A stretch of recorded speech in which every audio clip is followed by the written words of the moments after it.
రండి, యెహోవాను గూర్చి ఉత్సాహధ్వని చేయుదము. మన రక్షణ దుర్గమును బట్టి సంతోషగానము చేయుదము. కృతజ్ఞతాస్తుతులతో ఆయన సన్నిధికి వచ్చేదము. కీర్తనలు పాడుచు ఆయన పేరిట సంతోషగానము చేయుదము. ఆయన మన దేవుడు, మనము ఆయన పాలించు ప్రజలము, ఆయన మేపు గొర్రెలము. కృతజ్ఞతార్పణలు చెల్లించుచు ఆయన గుమ్మములలో ప్రవేశించండి. ప్రార్థన చేసుకుందాం. అందరూ తలలో వచ్చినట్లయితే దేవుడు మన యొక్క ఆత్మీయ జీవితంలో చేసి ఉన్నటువంటి మేలులు జ్ఞాపకం చేసుకుంటూ దేవుని యొక్క మహోన్నతమైన నామమునకు కృతజ్ఞతాస్తులు చెల్లిస్తూ ఈ పరిశుద్ధ దినమందు యొక్క ఆరాధన మనము ప్రారంభించుకుందాం. ప్రార్థన చేసుకుందాం. సర్వకృపానిధిగు మా ప్రియ పరలోకపు తండ్రి, మీ ఘనమైన నామమునకు స్తుతులు చెల్లిస్తూ ఉన్నాను. మీ మహా ఉన్నతమైనటువంటి కృపలో, మీ యొక్క ప్రేమలో, మీ బిడలమైనటువంటి మమ్మల్ందరినీ కూడా గడిచిన దినములలో మీ రెక్కల చాటున భద్రపరిచి మమ్మలను సజీవుల లెక్కలు ఉంచి ప్రభా, నేటి పరిశుద్ధ దినమందు నీ మందిరంలోనికి ప్రవేశపెట్టిన విధానమును బట్టి మిమ్మల్ని స్తుతిస్తూ ఉన్నాం. నీ బిడలమైనటువంటి మేమందరము కూడా ఆత్మతోనూ సత్యముతోనూ మిమ్మల్ని ఆరాధించేటువంటి భాగ్యమును మెండుగా మాకు అనుగ్రహించండి. ఈ ఆరాధనలో మేము పాడేటువంటి పాటల ద్వారాను, పరిశుద్ధ గ్రంథములోని లేఖన భాగములను ధ్యానించేటువంటి సమయంలోనూ మీ యొక్క పరిశుద్ధ ఆత్మ నడిపింపు, ప్రసన్నత మెండుగా మాకు అనుగ్రహించండి. మీ మందిర ఆవరణంలోనికి వచ్చిన బిడ్డలందరినీ దీవించండి ప్రభా. రావలసిన వారిని కూడా త్వరగా నీ పాద సన్నిధిలోనికి నడిపించి ఆరాధనంతట్లో మా ద్వారా మీరే నీ నామానికి మహిమ తెచ్చుకోమని యేసుక్రీస్తు నామములో అడిగి వేడుకొనొచ్చున్నాము తండ్రి, ఆమేన్. ఈ సమయంలో నేటి పరిశుద్ధ దిన ఆరాధనకై ఏర్పాటు చేయబడి ఉన్న దేవుని యొక్క లేఖన భాగాన్ని చదువుకుందాం. నేటి పరిశుద్ధ దిన ఆరాధనకై ఏర్పాటు చేయబడి ఉన్న దేవుని యొక్క లేఖన భాగము 2 లేఖన భాగములు. మొదటిగా కొరింథీయులకు రాసినటువంటి 2వ పత్రిక, కొరింథీయులకు రాసినటువంటి 2వ పత్రిక 3వ అధ్యాయము 17వ వచనము. అదే రీతిలో 1 కొరింథీ పత్రిక 10వ అధ్యాయము 23, 24 వచనాలు. 2 లేఖన భాగాలు. 2 కొరింథీ పత్రిక 3వ అధ్యాయము 17వ వచనము, 1 కొరింథీ పత్రిక 10వ అధ్యాయము 23, 24 వచనాలు. మన మధ్యలో ఉన్నటువంటి పాస్టర్ గారు ముందుకు వచ్చి దేవుని యొక్క వాక్య భాగాన్ని చదివి వినిపించవలసిందిగా ఆహ్వానిస్తూ ఉన్నాను.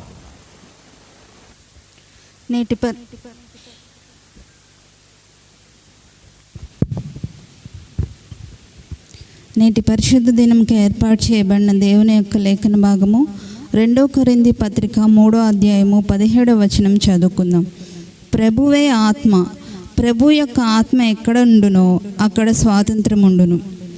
మరొక వాక్య భాగము 1 కొరింథీ పత్రిక 10వ అధ్యాయము 23వ వచనం నుంచి 25వ వచనం వరకు చదువుకుందాం. అన్ని విషయములందు నాకు స్వాతంత్రము కలదు, కానీ అన్నీయూ చేయదగినవి కావు. అన్నిటి యందు నాకు స్వాతంత్రము కలదు, కానీ అన్నీయూ క్షేమాభివృద్ధి కలుగజేయవు. ఎవడునూ తన కొరకే కాదు, ఎదుటివాని కొరకు మేలు చేయ చూచుకొనవలెను. దేవుడు తన పరిశుద్ధ వాక్యం దీవించునుగాక. ఆమేన్. దేవుని యొక్క లేఖన భాగాన్ని చదివి వినిపించిన పాస్టర్ గారు దేవుడు దీవించి ఆశీర్వదించునుగాక. ఈ సమయంలో సంఘమంతి కూడా లేచి నిలబడి ఉండగా నేటి పరిశుద్ధ దిన ఆరాధనకై ఏర్పాటు చేయబడి ఉన్న ప్రత్యుత్తర పాఠ్య భాగాన్ని చదువుకుందాం.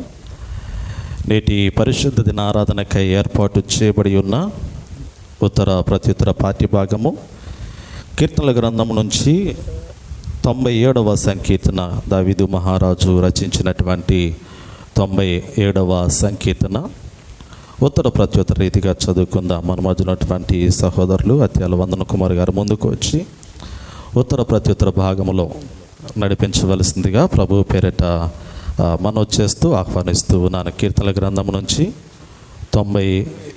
97వ సంకీర్తన 97వ సంకీర్తన ఉత్తర ప్రత్యుత్తర రీతిగా చదువుకుందాం. పరిశుద్ధ గ్రంథం నుండి 97వ సంకీర్తన ఉత్తర ప్రత్యుత్తర రీతిగా చదువుకుందాం. యెహోవా రాజ్యము చేయుచున్నాడు, భూలోకము ఆనందించునుగాక, ద్వీపములన్నీ సంతోషించునుగాక. మేఘాంధకారములు ఆయన చుట్టూ నుండును, నీతి న్యాయములు ఆయన సింహాసనముకు ఆధారము. అగ్ని ఆయనను ముందు నడుచుచున్నది, అది చుట్టూనున్న ఆయన శత్రువులను కాల్చివేయుచున్నది. ఆయన మెరుపులు లోకమును ప్రకాశింపచేయుచున్నవి, భూమి దాన్ని చూచి కంపించుచున్నది. యెహోవా సన్నిధిని, సర్వలోకనాథుని సన్నిధిని పర్వతములు మైనమోలే కరుగుచున్నవి. ఆకాశము ఆయన నీతిని తెలియచేయుచున్నది, సమస్త జనములకు ఆయన మహిమ కనపడుచున్నది. వ్యర్థ విగ్రహములను బట్టి అతిశయపడుచు చెక్కిన ప్రతిభలను పూజించు వారందరూ సిగ్గుపడుదురు. సకల దేవతలు ఆయనకు నమస్కారము చేయును. యెహోవా, సియోను నివాసులు ఆ సంగతి విని న్యాయ విధులను బట్టి సంతోషించున్నారు, యూదా కుమార్తెలు ఆనందించున్నారు. ఏలయనగా యెహోవా, భూలోకమంతటికి పైగా నీవు మహోన్నతుడవై ఉన్నావు, సమస్త దేవతలకు పైగా నీవు అత్యధికమైన ఔన్నత్యము పొంది ఉన్నావు. యెహోవాను ప్రేమించిన వారులారా, చెడుతనమును అసహించుకునుడి. తన భక్తుల ప్రాణములను ఆయన కాపాడుచున్నాడు, భక్తిహీనుల చేతుల నుండి ఆయన వారిని విడిపించును. నీతిమంతుల కొరకు వెలుగును, యథార్థ హృదయముల కొరకు ఆనందమును విత్తబడి ఉన్నవి. నీతిమంతులారా, యెహోవా యందు సంతోషించుడి, ఆయన పరిశుద్ధ నామమును బట్టి ఆయన కృతజ్ఞతాస్తుతులు చెల్లించుడి. మనమందరము కూడా ఆ విధంగానే నిలువబడి ప్రభువును స్తుతించుకుందాం, గణపరచుకుందాం. మనం ఆరాధించేటువంటి ప్రభువు ఆత్మస్వరూపులై ఉన్నారు కాబట్టి ఆయన ఆరాధించే వారందరూ కూడా ఆత్మతో సత్యముతో ఆరాధించాలని ప్రభువారు సెలవిచ్చిన రీతిలో మనమందరము కూడా లేచి నిలువబడి, ఓ దేవా దయచూపుమయ్యా, దేశాన్ని బాగు చేయుమయ్యా అనేటువంటి ఆ పాట పాడుతూ మనం ప్రభువును స్తుతించుకుందాం. మన దేశమునకు స్వాతంత్రం వచ్చి 75 సంవత్సరములు కావస్తూ ఉన్నటువంటి సమయంలో మన దేశము సంపూర్ణమైనటువంటి స్వస్థత నొందినట్లు, మన దేశమునకు సంపూర్ణమైనటువంటి ఆ రక్షణ దేవుడు దయచేయనట్లు మనమందరము కూడా ఈ పాట ద్వారా దేవుని స్తుతించి, దేవుని గణపరిచి, దేవుని ఆరాధించుకుందాం.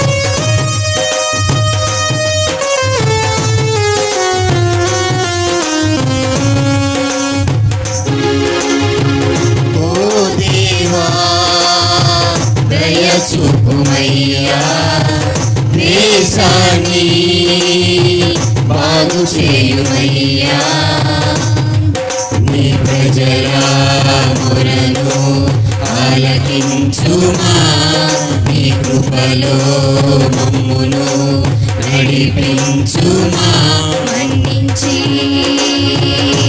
బ్రతికించు ఉజ్జీవం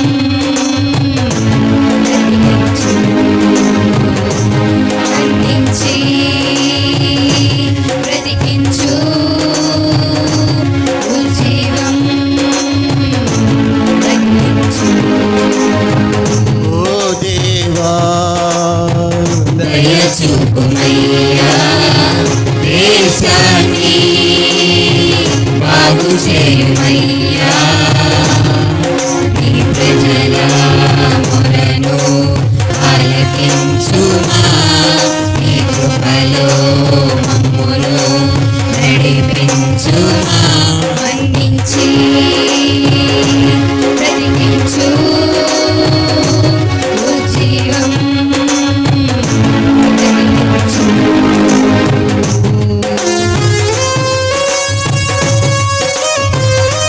చప్పట్లు కొట్టి దేవుని స్తుతిద్దాం. పెద్దగా మాతో పాటు అందరూ కలిసి చప్పట్లు కొట్టాలి.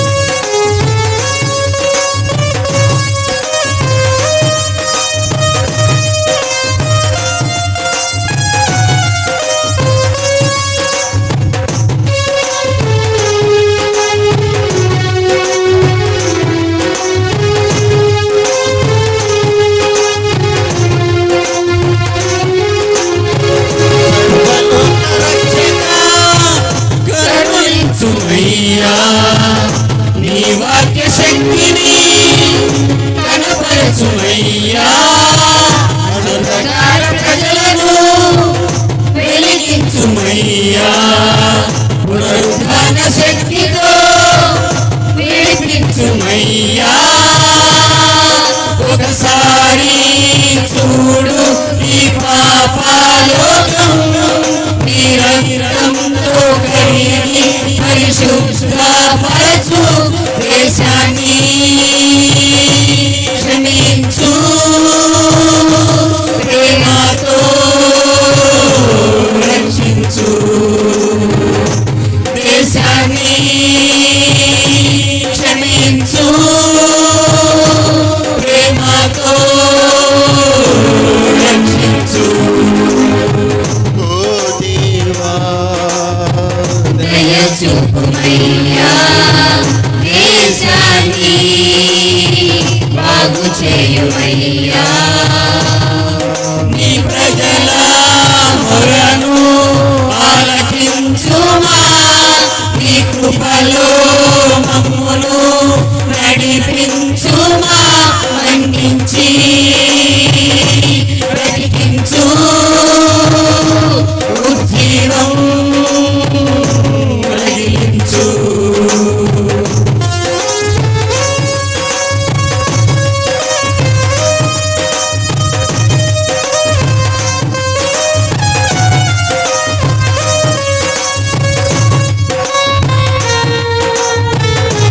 అందరూ కూడా పేరు వారిని అనుసరించి పాడండి. సంఘంలో ఉన్నటువంటి ప్రతి ఒక్కరు కూడా మన దేశాన్ని దేవుడు రక్షించినట్లు, దేవుని యొక్క ప్రేమ మన దేశంలో కుమ్మరించబడినట్లు, దేవుని యొక్క శ్రేష్టమైనటువంటి వాక్యమును బట్టి లోకమును రక్షించబడాలి.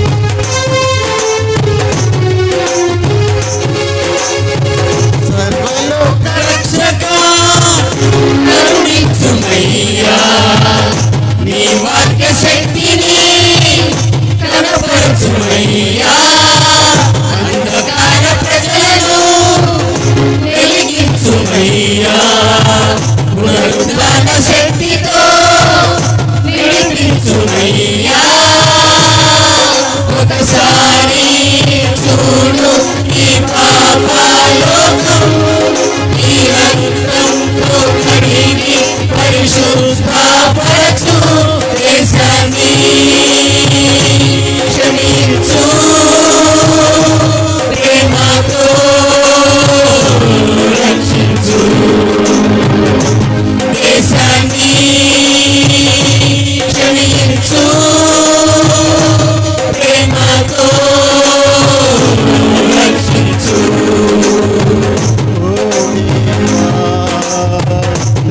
దయచూపుమయ్యా దేశాన్ని బాగు చేయుమయ్యా నీ ప్రజల మొరను ఆలకించుమా నీ కృపలో మమ్మును నడిపించుమా నీ ప్రజల మొరను ఆలకించుమా నీ కృపలో మమ్మును నడిపించుమా మన్నించి బ్రతికించు ఉజ్జీవం రగిలించు మన్నించి బ్రతికించు ఉజ్జీవం రగిలించు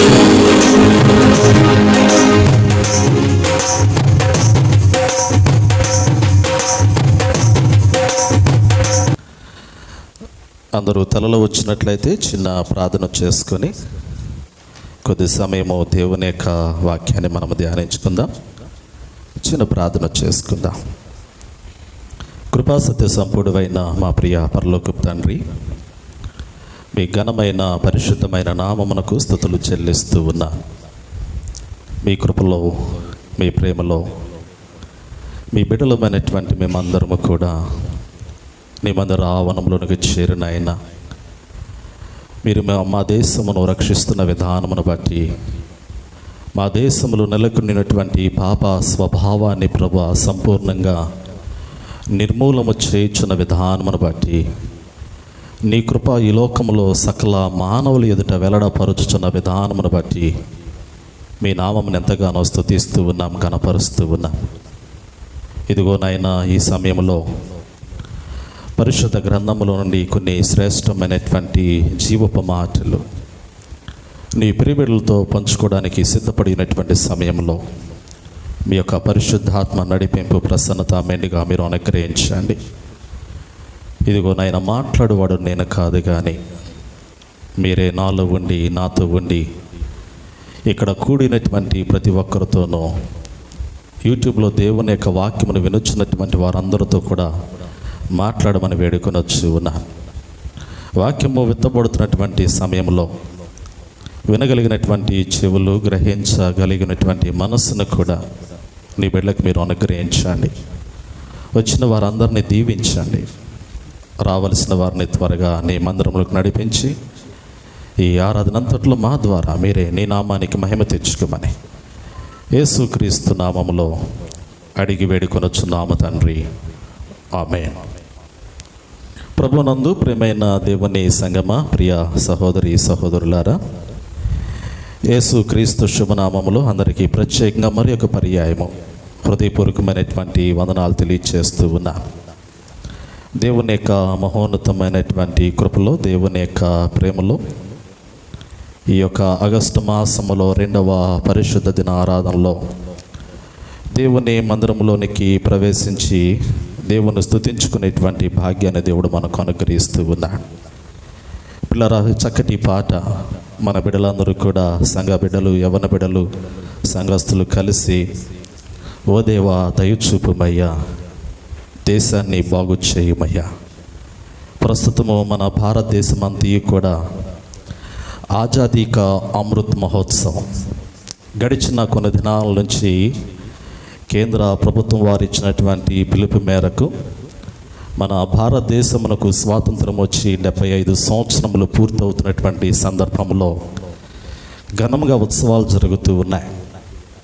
మన భారతదేశంలో ఉన్నటువంటి అన్ని రాష్ట్రాల్లో ఉన్నటువంటి ప్రజలు, నాయకులందరూ కూడా ఈ ఆజాదీ కా అమృత్ మహోత్సవం అనబడినటువంటి పిలుపు ఆధారము చేసుకొని మరి దేశమునకు వచ్చినటువంటి స్వాతంత్రమును బట్టి ఈ 75 సంవత్సరముల స్వాతంత్రంలో, అంటే దేవుని కృప ద్వారా నాయకులు సంపాదించినటువంటి స్వాతంత్రంలో ప్రజలందరూ కూడా సంతోషించడానికి, ఆనందించడానికి ఎంతగానో ఇష్టపడి ఉన్నట్లుగా ప్రస్తుత దినాల్లో ఉన్నటువంటి పరిస్థితులను బట్టి మనం చూడగలుగుతూ ఉన్నాం. ఆజాదీ కా అమృత్ మహోత్సవం కదా, విన్నారుగా మీరు? ఈ పేరందరూ కూడా విన్నారా? ఇప్పుడు ప్రస్తుతానికి ఆగస్టు 15వ తారీఖు రేపటి దినమునకు ఈ 75 సంవత్సరములు స్వాతంత్రం వచ్చిన సందర్భంలో స్కూల్స్లో కానీ, ఆఫీసుల్లో కానీ, లేదా రాష్ట్రాలు ఉన్నటువంటి నాయకులు కానీ అందరూ కూడా ఈ నినాదమే, కేంద్ర ప్రభుత్వము ప్రధానమంత్రి గారు ఇచ్చినటువంటి ఆజాదీ కా అమృత్ మహోత్సవం అనేటువంటి పేరు ఏదైతే ఉందో దాని అర్థం తెలుసా? నేను కూడా వాక్యం చెప్పాలి కాబట్టి ప్రత్యేకంగా తెలుసుకున్నాను దీని గురించి. ఆజాదీ అంటే స్వేచ్ఛ. ఆజాదీ కా అమృత్ మహోత్సవం అంటే, ఆజాదీ అంటే స్వేచ్ఛ, అమృత్ అంటే అజరామరం, మహోత్సవం అంటే అతిపెద్ద సంబరం. ఆజాదీ కా అమృత్ మహోత్సవం అంటే అజరామరమైన స్వేచ్ఛా స్వాతంత్ర్యము. అజరామరమైన స్వేచ్ఛా స్వాతంత్ర్యము. మన దేశానికి స్వాతంత్రం వచ్చి 75 సంవత్సరాలు. ఈ 75 సంవత్సరములలో నాయకులు వారు పడినటువంటి ప్రయాస, వారు పెట్టినటువంటి ప్రాణము, లేదా వారు ఆనాటి దినాల్లో బ్రిటిష్ వారి యొక్క పరిపాలనలో నుండి దేశమును స్వంతంగా పరిపాలించడానికి, తెల్లదొరల యొక్క కబంధ హస్తాల్లో నుండి దేశమును స్వంతంగా పరిపాలించడానికి తిరుగుబాటు చేసి, లేదా వారి మీద మరి ఉప్పు సత్యాగ్రహము ద్వారా కానీ అనేకమైనటువంటి ఉద్యమముల ద్వారా దేశమునకు స్వాతంత్రమును సంపాదించుకున్నట్లుగా మనం చూడగలుగుతూ ఉన్నాం. ఎంతోమంది దేశ నాయకులు కూడా ఈ స్వాతంత్ర ఉద్యమంలో అసువులు బాసినట్లుగా, ప్రాణములు అర్పించినట్లుగా కూడా మనము చరిత్రలో గమనించగలుగుతూ ఉన్నాం. వాస్తవంగా ప్రియులారా, నిజమైనటువంటి స్వాతంత్రము, అసలు ఉద్యమం అనేది ఎక్కడి నుండి ప్రారంభమవుతూ ఉంది? ఒక ఉద్యమము ప్రారంభమయ్యేటువంటి పరిస్థితి ఏమిటంటే, అనగదొక్కబడుతున్నటువంటి స్థితిలో నుండి ఉద్యమము ప్రారంభమవుతూ ఉంటుంది. ఎవరైనా కానీ, ఎక్కడైనా కానీ, ఏ సమయంలోనైనా, ఏ స్థితిలోనైనా కానీ ఒకటికి రెండు పర్యాయములు పదే పదే అనగదొక్కబడుతూ ఉన్నాము అన్నప్పుడు ఆ అనగదొక్కబడుతున్నటువంటి స్థితిలో నుండి పెళ్ళివిగేటువంటిదే లేదా పుట్టుకొచ్చేటువంటిదే ఒక ఉద్యమము. ఆనాటి దినాల్లో బ్రిటిష్ వారి యొక్క పరిపాలనలో దేశంలో ఉన్నటువంటి ప్రజలు అనగదొక్కబడుతున్నటువంటి సమయంలో దారిద్ర్యమైనటువంటి స్థితిలోనికి వెళ్ళిపోతున్నటువంటి పరిస్థితులలో ప్రజలందరూ కూడా ఉద్యమించి మరి స్వాతంత్రమును సంపాదించుకున్నట్లుగా మనం చూడగలుగుతూ ఉన్నాం. వాస్తవంగా దేశానికి స్వాతంత్రం వచ్చిందేమో కానీ ప్రస్తుత దినాల్లో ఇంకా చాలామంది మనుషులకు స్వాతంత్రము రాలేదు అనేటువంటి ఆ సత్యాన్ని కూడా మనం చూడగలుగుతూ ఉన్నాం. నేను ఎందుకు ఈ మాట జ్ఞాపకం చేస్తూ ఉన్నాను అంటే, నిజమైనటువంటి స్వాతంత్రం అనేది పేదరికము నిర్మూలమైనప్పుడు, లేదా కుల వివక్షత సంపూర్ణంగా రూపుమాపింపబడినప్పుడు, మత విద్వేషములు అనేటువంటివి లేకుండా ప్రజలందరూ కూడా సామరస్యంతో సమానత్వంతో బ్రతికినప్పుడు నిజమైనటువంటి స్వాతంత్రం అనేది ఈ లోకంలో చూడగలుగుతూ ఉన్నాం. ప్రస్తుత దినాల్లో భయంకరంగా లోకములో ఉన్నటువంటి మానవ జీవితాన్ని కానీ, లోకములో ఉన్నటువంటి పరిస్థితులు కానీ మనం గమనించగలిగితే తారతమ్యము, భేదాభిప్రాయము. ఒకానొక సమయంలో తెల్లవారు మనల్ని పరిపాలించున్నారు అనేటువంటి ఒక నినాదం అనేటువంటిది, ఒక ఆలోచన అనేటువంటిది ఉన్నది. తెల్లదొరల యొక్క పరిపాలనలో ఉన్నామనేటువంటిది. ఆ తెల్లదొరలు పరిపాలించినటువంటి పరిపాలనలో మనుషులు అనగదొక్కబడ్డారు అనేటువంటి మాట వినపడింది. కానీ ప్రస్తుత దినాల్లో రంగు మారిందేమో కానీ పరిస్థితులు మారలా. నా మురికి నేను అంటానేమో కానీ మీకు అర్థమవుతుంది అనుకుంటాను. రంగులు మారాయేమో, పరిపాలించేటువంటి నాయకులు రంగు మారిందేమో కానీ పరిస్థితులు మారలా. కుల వివక్షత పోలేదు. అనగదొక్కబడినటువంటి వారు అలాగే ఉన్నారు, పేదలైనటువంటి వారు అలాగే ఉన్నారు, పేదవాడు ధనికుడు. తారతమ్యం అనేటువంటిది, భేదాభిప్రాయములు అనేటువంటివి సమాజంలో ఆ విధంగానే కనపడుతూ ఉన్నట్లుగా మనం చూడగలుగుతూ ఉన్నాం. దారిద్ర్యమైనటువంటి రేఖకు దిగువన ఉన్నటువంటి వాడు, లేదా దళితుడిగా ఎంచబడినటువంటి వాడు ఇంకా ఆ విధమైనటువంటి స్థితిలో కొనసాగుతున్నటువంటి పరిస్థితులే. ఎందుకు ఈ మాటలు ఇంట్రొడక్షన్ వార్డులో ఈ మాటలు నేను జ్ఞాపకం చేస్తూ ఉన్నాను అంటే, పరిశుద్ధ గ్రంథంలో నిజమైనటువంటి స్వాతంత్రమును గురించి దేవుడు జ్ఞాపకం చేశాడు. ప్రజలు నోటి మాటకి పలికేటువంటి మాటలకి, లేదా దేవుడు హృదయాంతరంగంలో జరిగించుచున్నటువంటి కార్యాలకి మధ్యనటువంటి సంబంధాన్ని ఈ సమయంలో పరిశుద్ధ గ్రంథంలో నుండి కొన్ని ప్రాముఖ్యమైనటువంటి మాటలు నేను మీకు జ్ఞాపకం చేస్తూ ఉన్నాను. చూడండి, పాత నిబంధన గ్రంథంలో ప్రాముఖ్యమైనటువంటి మాటలు, కొన్ని మాటలు మనం గమనించగలిగితే మనందరికీ తెలిసినటువంటి సత్యము, పరిశుద్ధ గ్రంథంలో ఇశ్రాయేల్ యొక్క జీవితము ఐగుప్తు దేశంలో 430 సంవత్సరములు వెట్టి చాకిరితో ఉన్నటువంటి జీవితము. వారు బానిసత్వంలో ఉన్నారు. కష్టించినప్పటికీ, శ్రమపడినప్పటికీ కూడా కష్టానికి తగినటువంటి ప్రతిఫలం అనేటువంటిది ఆనాటి దినాల్లో ఇశ్రాయేల్ యొక్క జీవితాల్లో లేదు అనేటువంటి సంగతి మనకు జ్ఞాపకం చేయబడింది. ఐగుప్తు దేశంలో 430 సంవత్సరములు బానిసత్వంలో ఉన్నటువంటి ఇశ్రాయేల్ ప్రజల యొక్క జీవితాలను ఎరిగినటువంటి వ్యక్తుల్లో ప్రాముఖ్యంగా ఒకటి, ఆకాశమందు ఆసీనుడైనటువంటి దేవుడు ఇశ్రాయేల్ యొక్క జీవితాన్ని చూశాడు. రెండోది, భూమి మీద కూడా తన ప్రజలైనటువంటి వారు, హెబ్రీలైనటువంటి వారు పడుచున్నటువంటి బాధను కూడా సాధారణమైనటువంటి వ్యక్తి చూశాడు. పరిశుద్ధ గ్రంథంలో మంచి నాయకత్వం అనేటువంటిది ఎక్కడి నుండి పుట్టుకొచ్చిందంటే, మోషే నాయకత్వాన్ని మనం గమనించగలిగితే ఇశ్రాయేల్ ప్రజలు అనగా హెబ్రీలు పడుతున్నటువంటి బాధలో నుండి ఆ ప్రజలను సరైనటువంటి రీతిలో నడిపించడానికి, ఇశ్రాయేల్ మీద అనగా హెబ్రీల మీద ఎవరైనా తిరుగుబాటు చేసినట్లయితే వారిని కొట్టినటువంటి సందర్భము, వారి పక్షాన నిలవబడినటువంటి సందర్భము మోషే యొక్క జీవితంలో ఉన్నట్లుగా పరిశుద్ధ గ్రంథంలో మనం చూడగలుగుతూ ఉన్నాం. చూడండి, ఒక మాట పరిశుద్ధ గ్రంథంలో నుండి నిర్గమాకాండంలో ఒక మాట నేను మీకు జ్ఞాపకం చేస్తూ ఉన్నాను. హెబ్రీలకు నిర్గమాకాండం మనం గమనించగలిగితే 2వ అధ్యాయం 11వ వచనము. 2వ అధ్యాయం 11వ వచనము. నిర్గమాకాండము 2వ అధ్యాయము 11వ వచనము. నాన్న ఒక మైక్ తీసుకున్నాను. కీర్తి, నువ్వు బైబిల్ చదివేటువంటి వారు, మీ వాయిస్ కూడా ఈ కార్డ్లెస్ అట్టి నాన్న.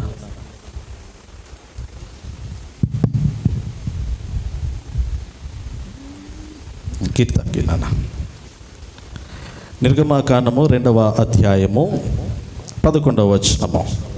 ఆ దినములలో మోషే పెద్దవాడై తన జనుల యొద్దకు పోయి వారి భారములను చూచిన చాలు నాన్న. పిల్లలు చూడండి, పరిశుద్ధ గ్రంథంలో చక్కటి మాట ఇక్కడ జ్ఞాపకం చేయబడింది. ఆ దినములలో మోషే పెద్దవాడై తన జనుల యొద్దకు పోయి వారి భారములను చూచెను.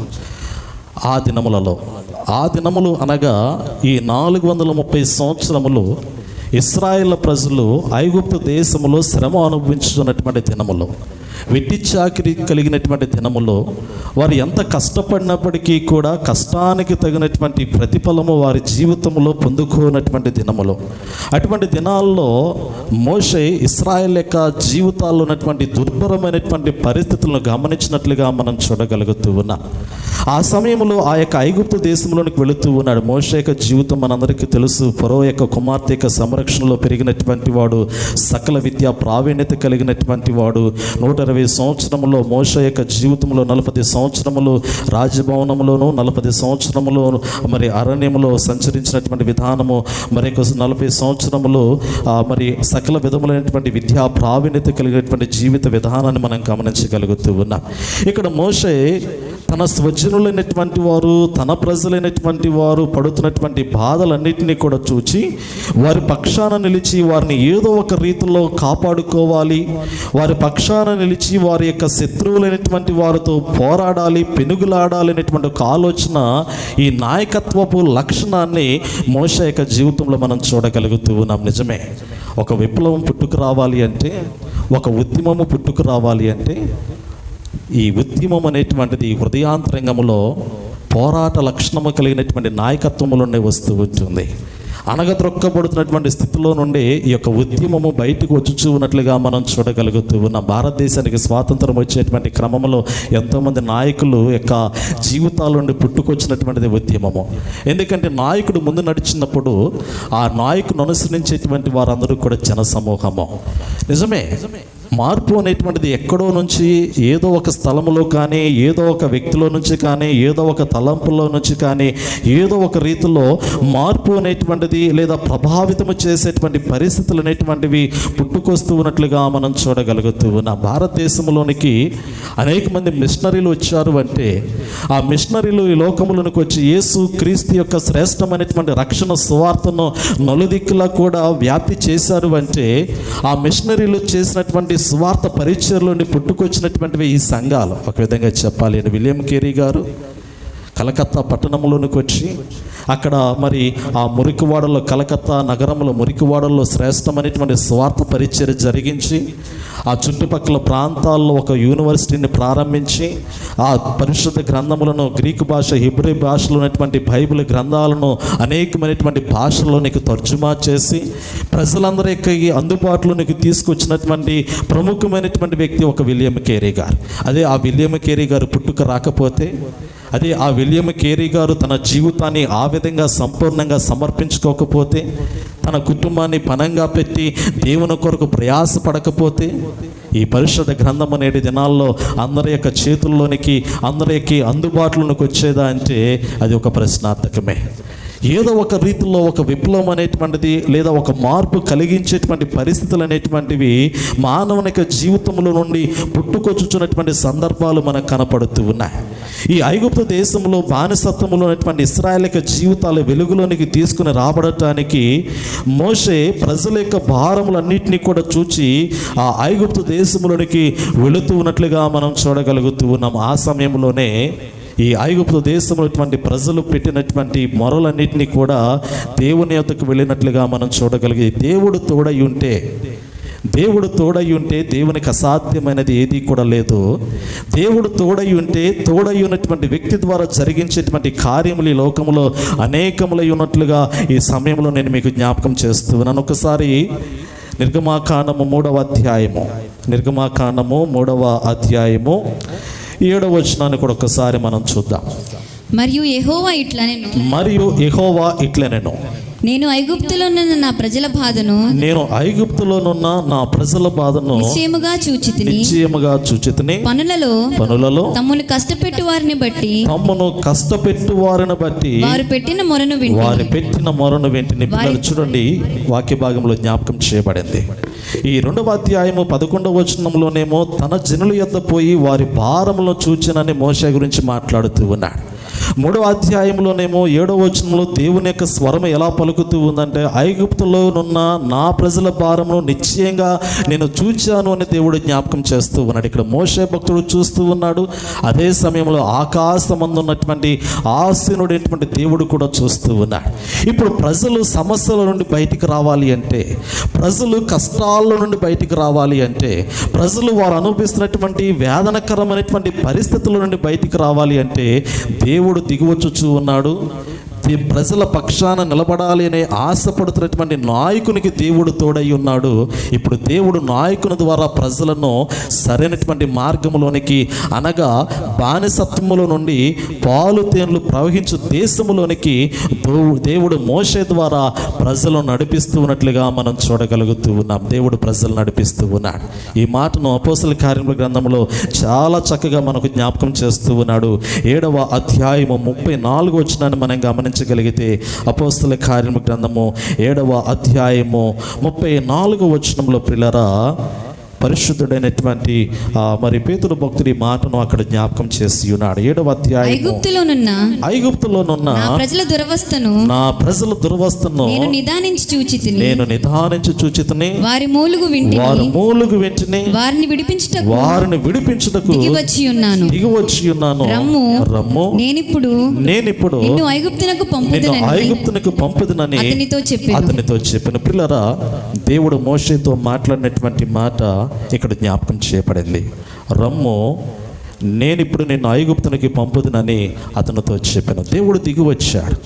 ప్రజలు పడుతున్నటువంటి బాధను, ప్రజలు అనుభవిస్తున్నటువంటి శ్రమను, ప్రజలు అనుభవిస్తున్నటువంటి కష్టాలను, నష్టాలన్నింటినీ కూడా దేవుడు చూచి వారిని విడిపించడానికి దిగివచ్చి ఉన్నట్లుగా పరిశుద్ధ గ్రంథంలో చాలా చక్కగా మనకు జ్ఞాపకం చేయబడుతూ ఉన్నది. ప్రస్తుత దినాల్లో పిల్లరా, ఈ కడువరి దినాల్లో మన దేశమునకు రక్షణ చాలా అవసరము. మన దేశము భయంకరమైనటువంటి ఆ విగ్రహారాధన పూరితమైనటువంటి తలంపులోనికి వెళ్ళిపోయినట్లుగా మనం చూడగలుగుతూ ఉన్నాం. మనం పాడుకున్నటువంటి పాట అదే, ఓ దేవా దయచూపుమయ్యా, దేశాన్ని బాగు చేయుమయ్యా, నీ ప్రజల మొరను ఆలకించుమయ్యా, నీ కృపలో మమ్మను నడిపించుమయ్యా. దేవుని యొక్క శ్రేష్టమైనటువంటి ఆత్మచేత నేటి దినాల్లో ఈ దేశము నడిపించబడాలి.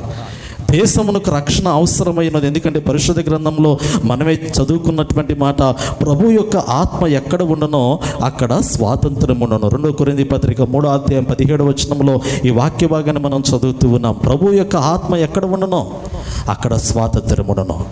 దేవుడు అనుగ్రహించేటువంటి స్వాతంత్రం ఎలా ఉంటుందంటే, దాస్యత్వములో నుండి, పాపములో నుండి, వేదనకరమైనటువంటి స్థితిలో నుండి దేవుడు విడుదల, విమోచన దయచేస్తూ ఉన్నట్లుగా మనం చూడగలుగుతూ ఉన్నాం. దేవుడు ఆకాశములో నుండి భూమి మీదకి దిగి వస్తూ ఉన్నాడు. దిగి వచ్చేటువంటి సమయంలో దేవుడు మాట్లాడినటువంటి మాట ఏమిటంటే, నా ప్రజలు అనుభవిస్తున్నటువంటి బాధను నేను చూచాను, వారు పడుతున్నటువంటి కష్టాలు నేను చూచాను, వారు అనుభవిస్తున్నటువంటి వేదన నేను చూస్తూ ఉన్నాను. ఇప్పుడు వారిని ఆ స్థలములో నుండి బయటకు తీసుకుని రావటానికి నేను దిగివచ్చి ఉన్నానని అపోస్తల కార్యాల గ్రంథం 7వ అధ్యాయము వాక్యములో ఉన్నటువంటి భాగాన్ని మనం గమనించగలుగుతూ, దేవుడు నేను దిగివచ్చి ఉన్నాను అనేటువంటి మాట జ్ఞాపకం చేస్తూ ఉన్నాడు. నిజమే ప్రియులారా, దేవుని యొక్క ఆత్మ చేత ప్రస్తుత సమాజంలో ఉన్నటువంటి పరిస్థితులు మార్చబడినట్లు ఈ లోకంలో ఉన్నటువంటి క్రైస్తవ జనాంగము ప్రార్థించవలసినటువంటి అవసరత, దేవునికి మొరపెట్టవలసినటువంటి అవసరత ఉన్నట్లుగా పరిశుద్ధ గ్రంథంలో దేవుడు జ్ఞాపకం చేస్తూ ఉన్నాడు. కృత నిబంధన కాలంలో యేసు ప్రభువారు శరీరధారిగా భూమి మీద సంచరించుతున్నటువంటి దినాల్లో మనం గమనించగలిగితే, దేవుని కుమారుడైనటువంటి యేసుక్రీస్తు లోకములో సకల మానవుల జీవితంలో ఉన్నటువంటి పాపాన్నంతటినీ కూడా తొలగించడానికి, మరణానికి చేరువైపోయినటువంటి వారిని మరణ బంధకాల నుండి విడిపించడానికి దేవుని కుమారుడైనటువంటి యేసు క్రీస్తు యొక్క పాదములు భూమి మీద నిలిచినట్లుగా మనం చూడగలుగుతూ ఉన్నాం. ఆయన పాదములు భూలోకములో సంచరించినట్లుగా పరిశుద్ధ గ్రంథములో క్రొత్త నిబంధన కాలంలో చాలా చక్కగా మనకు జ్ఞాపకం చేయబడుతున్నట్లుగా మనకి వాక్య భాగంలో తెలియపరచబడుతుంది. చూడండి, పాత నిబంధనకి క్రొత్త నిబంధనకి మధ్య ఉన్నటువంటి సంబంధాన్ని నేను పోల్చి మాట్లాడుతూ నేను ముందుకు వెళుతూ ఉన్నా. ఇశ్రాయేల్ ప్రజలు ఐగుప్తు దేశంలో నుండి బయటకు వచ్చారు. వారు బయటకు వచ్చిన తరువాత పాలు తేనెలు ప్రవహించే దేశంలోనికి నడిపించబడేటువంటి క్రమంలో దేవుడు మోషేతో మాట్లాడడానికి సీనాయి పర్వతం మీదకి దేవుడు మోషేని ఆహ్వానించినట్లుగా మనం చూడగలుగుతూ ఉన్నాం. నాయకుడైనటువంటి, సావకుడైనటువంటి, ప్రవక్త అయినటువంటి ప్రజలను ముందుకు నడిపించుతున్నటువంటి మోషే భక్తుడు సీనాయి పర్వతం మీదకి వెళ్ళినప్పుడు సీనాయి పర్వతం మీద దేవుడు మోషే 40 దినాల పాటు సంభాషించుకున్నట్లుగా మనకు జ్ఞాపకం చేయబడుతూ ఉంది. దేవుడు మోషేతో మాట్లాడుతూ ఉన్నాడు. 1 దినము కాదు, 2 దినములు కాదు, 40 దినముల పాటు భక్తుడైనటువంటి మోషే సీనాయి పర్వతం మీద ఉన్నాడు. ఆ పర్వతం మీద ఉండి దేవునితో సంభాషిస్తూ ఉన్నాడు.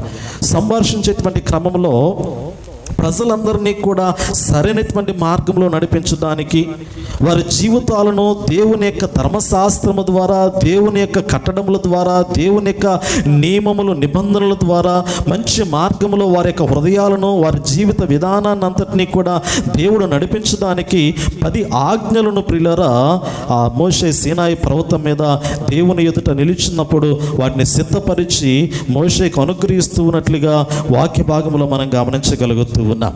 2 రాతి పలకల మీద 10 ఆజ్ఞలు రాయబడుతూ ఉన్నాయి. ఆ 2 కూడా భక్తుడైనటువంటి మోషేకి ఇవ్వబడుతూ ఉన్నాయి. దేవుని యొక్క స్వహస్తాలతో రాయబడినటువంటి ఆజ్ఞలు. ఆ 2 పలకలను మోషే భక్తుడు పట్టుకున్నాడు. అవి ఆ సీనాయి పర్వతం మీద నుండి క్రిందకి తీసుకొచ్చేటువంటి ఆ క్రమంలో క్రిందున్నటువంటి ప్రజల యొక్క స్థితిగతులు మనం గమనించగలిగితే, భూలోకములో సీనాయి పర్వతం ఎదుట ఉన్నటువంటి మనుషులు, ఇశ్రాయేల్ ప్రజలు ఏమనుకుంటూ ఉన్నారు అంటే, మమ్మల్ని నడిపించేటువంటి నాయకుడు ఇంకా మా యొద్దకు రాలేదు, 40 దినములు గడిచిపోయాయి, ఇప్పుడు మమ్మల్ని నడిపించేటువంటి నాయకుడు లేడు, దేవుడు లేడు అనేటువంటి ఆలోచనతో వారు ఒక ప్రతిమను తయారు చేసుకుంటూ ఉన్నట్లుగా మనం చూడగలుగుతూ ఉన్నాం. యాజకుడైనటువంటి అహరోను దగ్గరికి వెళ్ళి అహరోనుతో మాట్లాడి, ఇదిగో దేవుని ఆత్మచేత నడిపించుతున్నటువంటి నాయకుడు, సరైనటువంటి నాయకుడు మన మధ్యలో లేడు, ఇప్పుడు మనల్ని నడిపించేటువంటి నాయకుడు మనకు కావాలి అని వారి యుద్ధమైనటువంటి వారి దగ్గర ఉన్నటువంటి బంగారం అంతటిని కూడా పోగు చేసుకుని ఒక అగ్నిలో వేసి ఒక ప్రతిమను తయారు చేసుకున్నట్లుగా, ఒక దూడను తయారు చేసుకున్నట్లుగా దేవుని యొక్క వాక్యములు మనకు జ్ఞాపకం చేయబడుతున్న నిజమే ప్రియులారా. సరైనటువంటి నాయకుడు లేనప్పుడు ప్రజలందరూ కూడా దారి తప్పిపోయేటువంటి పరిస్థితి ఉంటుంది. మరలా వెనుకకి చీకటిలోనికి వెళ్ళిపోయేటువంటి పరిస్థితి ఉంటుంది. దేవుడు ప్రజలను అరణ్యంలో నడిపించినప్పుడు పగల మేఘస్తంభం వలన, రాత్రి అగ్నిస్తంభం వలన దేవుడు నడిపించాడు. ఒక ప్రక్కన దేవుడు ఉన్నాడు, ఆత్మస్వరూపమైనటువంటి దేవుడు ఉన్నాడు, మరొక ప్రక్క యథార్థమైనటువంటి నాయకుడైనటువంటి మోషే ఉన్నాడు. ఈ ఇద్దరు నాయకత్వంలో కొన్ని లక్షల మంది ప్రజలు బానిసత్వంలో నుండి బయటకు వచ్చారు. వేదనకరమైనటువంటి స్థలములో నుండి సంతోషకరమైనటువంటి స్థలంలోనికి వచ్చారు. ఆ స్థలంలో నడుస్తున్నటువంటి సమయంలో పిల్లరా, నాయకుడైనటువంటి మోషే కొన్ని దినములు కనపడకపోతున్నటువంటి సమయంలో వీరి హృదయ ఆలోచన మారిపోయినట్లుగా మనకు కనపడుతూ ఉంది. వీరి విగ్రహాన్ని తయారు చేసుకుంటూ ఉన్నారు. దేవునికి మరలా కోపమును పుట్టించినట్లుగా వాక్య భాగంలో మనకు జ్ఞాపకం చేయబడుతూ ఉంది. నిజమే పిల్లరా. చూడండి, మరి ఒక మాట నేను మీకు సెలవిస్తూ ఉన్నాను. పరిశుద్ధ గ్రంథంలో 2 కొరింథీ పత్రికను ఒకసారి చూడండి నాన్న. పరిశుద్ధ గ్రంథంలో ఉన్నటువంటి మాటల్లో 2 కొరింథీ పత్రిక 3వ అధ్యాయము, 2 కొరింథీ పత్రిక 3వ అధ్యాయము 12వ వచనం నుండి మనం కొన్ని పాటలు పరిశీలించగలిగితే, ఈ వాక్య భాగాన్ని కృత నిబంధన కాలంలో ఉన్నటువంటి ధర్మశాస్త్రాన్ని అనుసరిస్తున్నటువంటి ధర్మశాస్త్రోపదేశకులను బట్టి పౌలు భక్తుడు ఈ విధంగా మాట్లాడడం ప్రారంభిస్తూ ఉన్నాడు. 12వ వచనం నుండి, తగ్గిపోవచ్చున్న మహిమ యొక్క అంతమును ఇశ్రాయేలీయులు తేరి చూడకుండానట్లు మోషే తన ముఖము మీద ముసుగు వేసుకొనెను. మేమట్ల చేయక ఇట్టి నిరీక్షణ గలవారమై ధైర్యముగా మాట్లాడుచున్నాము. ధైర్యంగా మాట్లాడుచున్నాము. మరియు వారి మనస్సులు కఠినములాయెను గనుక నేటి వరకును పాత నిబంధన చదువబడినప్పుడు అది క్రీస్తునందు కొట్టివేయబడినని వారికి తేటపరచబడక ఆ ముసుకే నిలిచి ఉన్నది. ఈ వాక్య భాగాన్ని మనం చదువుతూ ఉన్నప్పుడు మోషే భక్తుడు సీనాయి పర్వతం మీద నుండి దిగి వచ్చినప్పుడు అతని యొక్క ముఖరూపమంతా కూడా దగదగా మెరిసిపోతూ ఉన్నట్లుగా వాక్యంలో సెలవీయబడుతూ ఉంది. ఈ వాక్య భాగము ద్వితీయోపదేశకాండం 34వ అధ్యాయంలో రాయబడుతూ ఉంది. మోషే సీనాయి పర్వతం మీద నుండి దిగి వస్తూ ఉన్నాడు. దేవుని మహిమతో నిండిపోయాడు. మోషే మనం గమనించినప్పుడు దేవుని మహిమతో మోషే భక్తుడు నింపబడ్డాడు. దేవుని యొక్క తేజస్సు, దేవుని యొక్క మహిమంతా కూడా మోషే భక్తుని మీదకి వచ్చినప్పుడు మోషే భక్తుడు సీనాయి పర్వతం మీద నుండి క్రిందకి వచ్చినప్పుడు మోషే భక్తుని యొక్క ముఖము ప్రజలు చూడలేకపోయినట్లుగా మనకు కనపడుతూ ఉంది. ప్రజలందరూ కూడా మోషే భక్తుని యొక్క ముఖము చూడలేక అందరూ ముఖములు తిప్పుకుంటూ ఉన్నారు. కారణం ఏమిటంటే దేవుని మహిమతో నింపబడినటువంటి వాడు, దేవుని యొక్క మహోన్నతమైనటువంటి తేజస్సు అంతా కూడా మోషే యొక్క ముఖ రూపంలో ప్రకాశిస్తూ ఉన్నట్లుగా మనం చూడగలుగుతూ ఉన్నాం. నిజమైనటువంటి క్రైస్తవ జీవితం ఎలాంటిదంటే క్రీస్తు స్వారూప్యాన్ని లోకంలో ప్రకాశింపచేసే విధంగా ఉండాలి. మోషే సీనాయి పర్వతం మీద నిలబడినప్పుడు, దేవుడు భక్తుడైనటువంటి మోషే నిలబడినప్పుడు దేవుని యొక్క వెలుగు, దేవుని యొక్క తేజస్సు, దేవుని యొక్క మహిమ మోషే భక్తుని మీదకి ప్రకాశించింది. ఇలా వెలుగు ప్రకాశించినప్పుడు ఈ మోషే భక్తుని యొక్క ముఖము కూడా వెలుగుతో నింపబడి ఆ ప్రకాశమానమైనటువంటి ముఖరూపముగా మారిపోయినట్లుగా మనం చూడగలుగుతూ ఉన్నాం. ఇప్పుడు సాధారణమైనటువంటి వ్యక్తి ఈ ముఖరూపమును చూడగలడా? ఈ ముఖాన్ని దర్శించగలడా? ఈ వెలుగును ఆస్వాదించగలడా? అంటే మోషే క్రిందకి దిగి వచ్చిన తరువాత మోషే యొక్క ముఖమును ఎవరూ కూడా చూడలేకపోతున్నారు. ఎందుకంటే దేవుని యొక్క మహిమ అతనిలోనికి వచ్చేసింది కాబట్టి, దేవుని యొక్క తేజస్తో నింపబడ్డాడు కాబట్టి ప్రజలు చూడలేక కనులు మూసుకునేటువంటి సమయంలో, తలలు దించుకునేటువంటి సమయంలో పిల్లరా ఆ సమయంలో మోషే తన ముఖము మీద చూడండి అక్కడ అంటాడు కదా, ముసుగు వేసుకున్నట్లుగా మనకు కనపడుతూ ఉంది. ముసుగు వేసుకున్నట్లుగా కనపడుతూ ఉంది. అందుకే దేవుని యొక్క వాక్యములు ఇక్కడ అంటాడు కదా, పాత నిబంధన కాలములో దేవుని యొక్క మహిమను పొందుకున్నటువంటి మోషే యొక్క ముఖములో ఉన్నటువంటి మహిమ తగ్గిపోతూ ఉన్నటువంటి క్రమాన్ని గురించి మాట్లాడుతూ, క్రొత్త నిబంధన కాలంలో క్రీస్తు అనుగ్రహించేటువంటి మహిమ తగ్గిపోయేటువంటిది కాదు. దేవుని కుమారుడైనటువంటి యేసు క్రీస్తు ద్వారా ఈ క్రొత్త నిబంధన కాలమైనటువంటి క్రైస్తవుల యొక్క జీవితంలోనికి ప్రకాశిస్తున్నటువంటి మహిమ అంతకి అంత మరి ప్రజ్వలించేటువంటి మహిమ అనేటువంటి సంగతిని ఈ వాక్య భాగములు మనకి ఇక్కడ జ్ఞాపకం చేస్తున్నాడు. చూడండి పిల్లలు, ఒకసారి తర్వాత వచనాలు చదువునానా. 15వ వచనము, నేటి వరకును మోషే గ్రంథము వారు చదువునప్పుడెల్లా ముసుగు వారి హృదయముల మీద ఉన్నది కానీ వారి హృదయము ప్రభువు వైపునకు ఎప్పుడు తిరుగును అప్పుడు ముసుగు తీసివేయబడును. పిల్లలు ఎంత చక్కటి మాట పౌలు భక్తుడు జ్ఞాపకం చేస్తూ ఉన్నాడు. దేవుని కుమారుడైనటువంటి యేసు క్రీస్తు శరీరధారిగా భూలోకములకు వచ్చినప్పటికీ కూడా ఆనాటి దినాల్లో మోషే ధర్మశాస్త్రాన్ని అనుసరిస్తున్నటువంటి ధర్మశాస్త్రోపదేశకులైనటువంటి యూదులను బట్టి, పరిశీలన బట్టి, శాస్త్రులను బట్టి భక్తుడైనటువంటి పౌలు భక్తుడు మాట్లాడుతున్నటువంటి మాట ఏమిటంటే, ఆనాటి దినాల్లో ధర్మశాస్త్రాన్ని నేరుగా పొందుకున్నటువంటి మోషే ముఖం మీద ఉన్నటువంటి వెలుగు క్రమంగా తగ్గిపోతూ ఉన్నది. కానీ నేటి దినాల్లో ఇంకా చాలామంది వారు ముఖముల మీద ముసుగు వేసుకొని మోషే ధర్మశాస్త్రాన్ని చేత పట్టుకున్న వారిగా కనపడుతూ ఉన్నారు. చేతిలో గ్రంథం ఉన్నది కానీ ముఖం మీద ముసుకుంది. కానీ పరిశుద్ధ గ్రంథంలో దేవుడు అంటాడు కదా, మానవునికి దేవునికి మధ్య ఉన్నటువంటి ముసుగు తొలగించడానికి యేసుక్రీస్తు వారి భూలోకములకు వచ్చారు. మానవునికి దేవునికి మధ్య ఉన్నటువంటి పాపపు అడ్డుగోడలను తీసివేయటానికి దేవుని కుమారుడైనటువంటి యేసుక్రీస్తు వారి భూలోకములకు వచ్చారు. పాపపు ముసుగు ముఖం మీద ఉన్నంత కాలము కూడా నీ చేతిలో ఏ గ్రంథం ఉన్నా కానీ నీ ముఖము ప్రకాశించదు పిల్లరా. ఒక మాటలో చెప్పాలి అంటే, లెమ్ము తేజరిల్లము దేవుని యొక్క మహోన్నతమైనటువంటి వెలుగు నీ మీద ప్రకాశించున్నదని యెషయా గ్రంథము 60వ అధ్యాయంలో జ్ఞాపకం చేస్తూ లెమ్ము తేజరిల్లెమో, యెహోవా మహిమ నీ మీద ప్రకాశించున్నదని దేవుని యొక్క వాక్యంలో జ్ఞాపకం చేయబడుతూ ఉంది. ఇప్పుడు దేవుని యొక్క మహిమ నీ మీద ప్రకాశించడానికి, దేవుని మహిమ లోకములోనికి వచ్చుచూ ఉన్నటువంటి సమయంలో నీ ముఖము మీద ముసుగు కప్పబడి ఉన్నప్పుడు వెలుగు ఏ విధంగా ప్రకాశించగలుగుతూ ఉంది గమనించండి. మోషే ముఖము ప్రకాశిస్తూ ఉన్నది.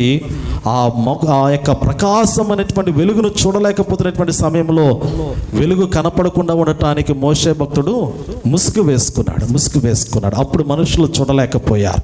ప్రస్తుత దినాల్లో ఉన్నటువంటి లోకాన్ని కూడా మనం గమనించగలిగితే చాలామంది ముఖముల మీద ముసుగు వేసుకుని గ్రంథాన్ని పట్టుకున్నారు. దేవుని మహిమను వారు చూడలేరు. ఎందుకంటే ఆ వెలుగు ప్రకాశం అనేటువంటి వెలుగు కనపడట్లేదు అనేటువంటి సంగతి జ్ఞాపకం చేస్తూ ఉన్నాడు పౌలు భక్తుడు. ఈ మాట 1 కొరింథీ పత్రిక కింద మనం చదువుకున్నాం. పిల్లలు చూడండి ఎంత చక్కటి మాట.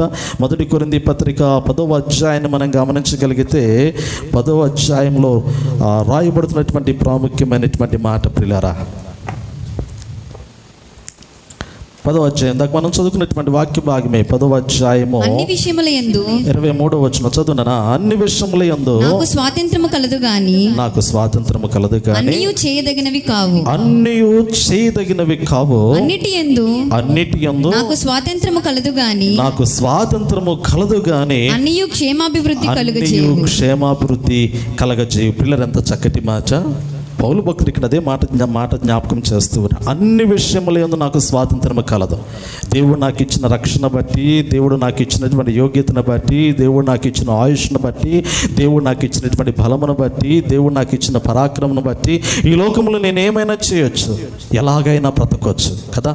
ఈ లోకంలో ఏ వ్యక్తి అయినా ఏదైనా చేయాలనుకుంటే దాన్ని అడ్డుపడటానికి ఎవరైనా ఆటంకాలు కలిగించడానికి ఎవరైనా నిలబడగలరా? ఇప్పుడు నేనున్నాను, నాకు ఇష్టమైనటువంటి పని నేను చేసుకుంటాను అంటే నీవు ఈ పని చేయొద్దని ఎవడైనా నన్ను ప్రశ్నించగలడా? ఎవడు నన్ను నా ఇష్టం అంట, అంతే. నా జీవితము నా ఇష్టము, నా హృదయము నా ఆలోచన, నా ఇష్టానుసారంగా నేను బ్రతుకుతాను. ఈ లోకంలో ఎవడు నన్ను ప్రశ్నించడానికి వీల్లేదు. నేనేమైనా చేయగలిగినటువంటి ఆలోచన నరుని యొక్క హృదయ ఆలోచన. నరుడికి స్వేచ్ఛ ఇవ్వబడింది. అతను ఏమైనా చేసుకోవచ్చు, ఏ పనైనా చేసుకో. నీకు ఇష్టమైన చదువు నువ్వు చదువుకోవచ్చు, నీకు ఇష్టమైన ఉద్యోగం నువ్వు చేసుకోవచ్చు, నీకు ఇష్టమైన పని నువ్వు చేసుకోవచ్చు, నీకు ఇష్టమైనటువంటి చోటకు నువ్వు వెళ్ళొచ్చు. ఎందుకంటే నువ్వు స్వేచ్ఛ కలిగినటువంటి వాడవు.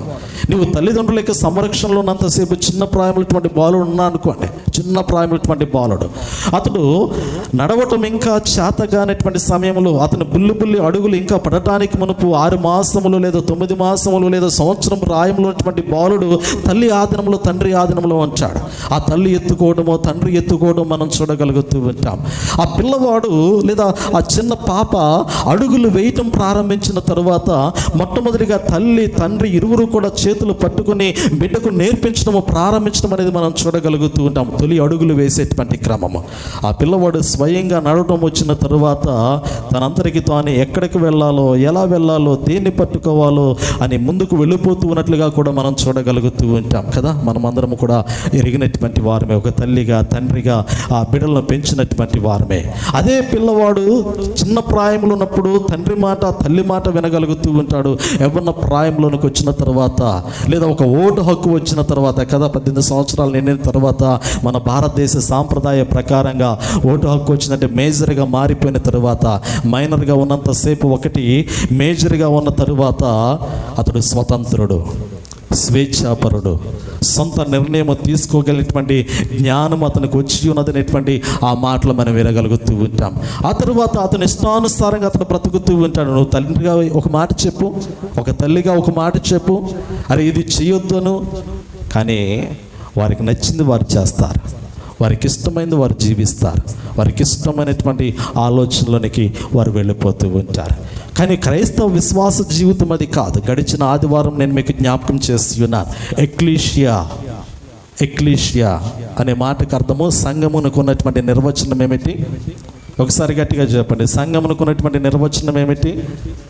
సంఘములో, సమాజములో నుండి, పాప స్వభావములో నుండి ప్రత్యేకంగాను పరిశుద్ధంగాను ప్రభువు కొరకు బ్రతకడానికి పిలువబడినటువంటి వారే సంఘము. సంఘానికి ఉన్నటువంటి నిర్వచనం ఇదే. సంఘం అంటే లోకములో నుండి, పాప స్వభావములో నుండి ప్రత్యేకంగాను పరిశుద్ధంగాను ప్రభు కొరకు బ్రతకడానికి పిలువబడినటువంటి వారే సంఘస్థులు, వీరే సంఘం అంటే.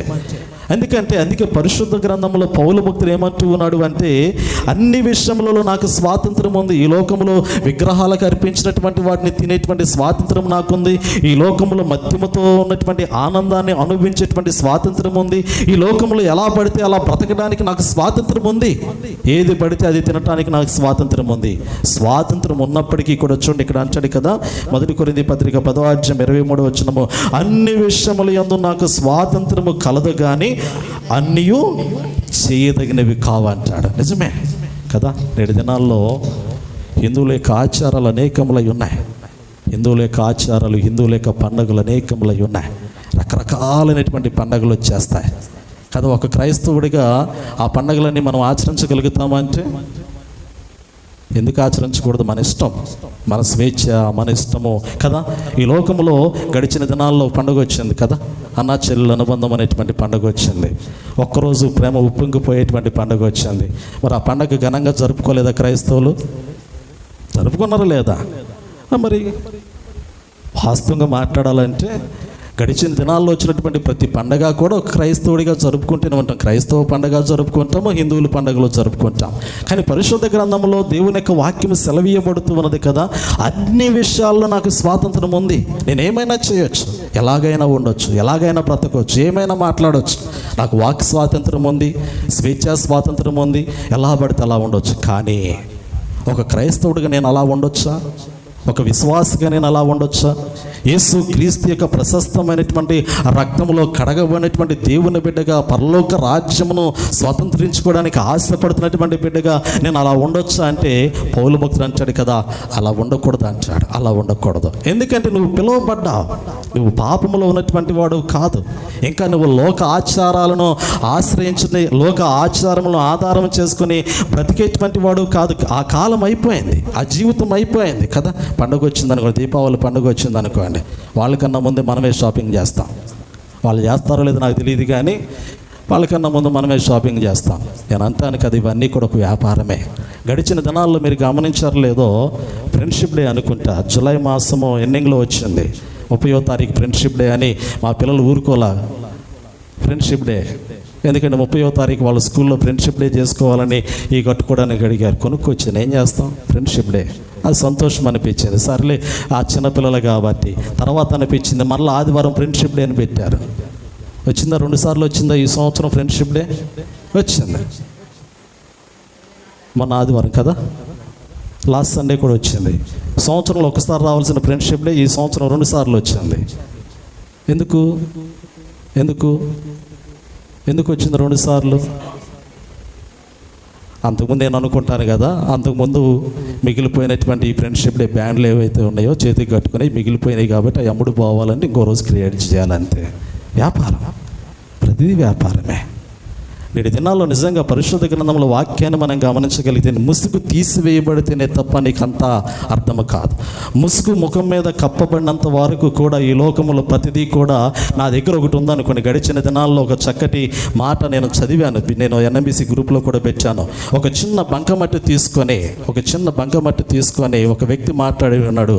ఆ బంకమట్టి తీసుకొని ఒక చిన్న బొమ్మ చేసి దాన్ని అమ్మటానికి ప్రయత్నం చేస్తున్నప్పుడు దాని విలువ ఎవరు కూడా, మట్టితో చేయబడినటువంటి చిన్న బొమ్మ, దాన్ని ఎవరు కొనడానికి కూడా, దానికి వెల చెల్లించడానికి కూడా ఎవరు ముందుకు రాలేదు.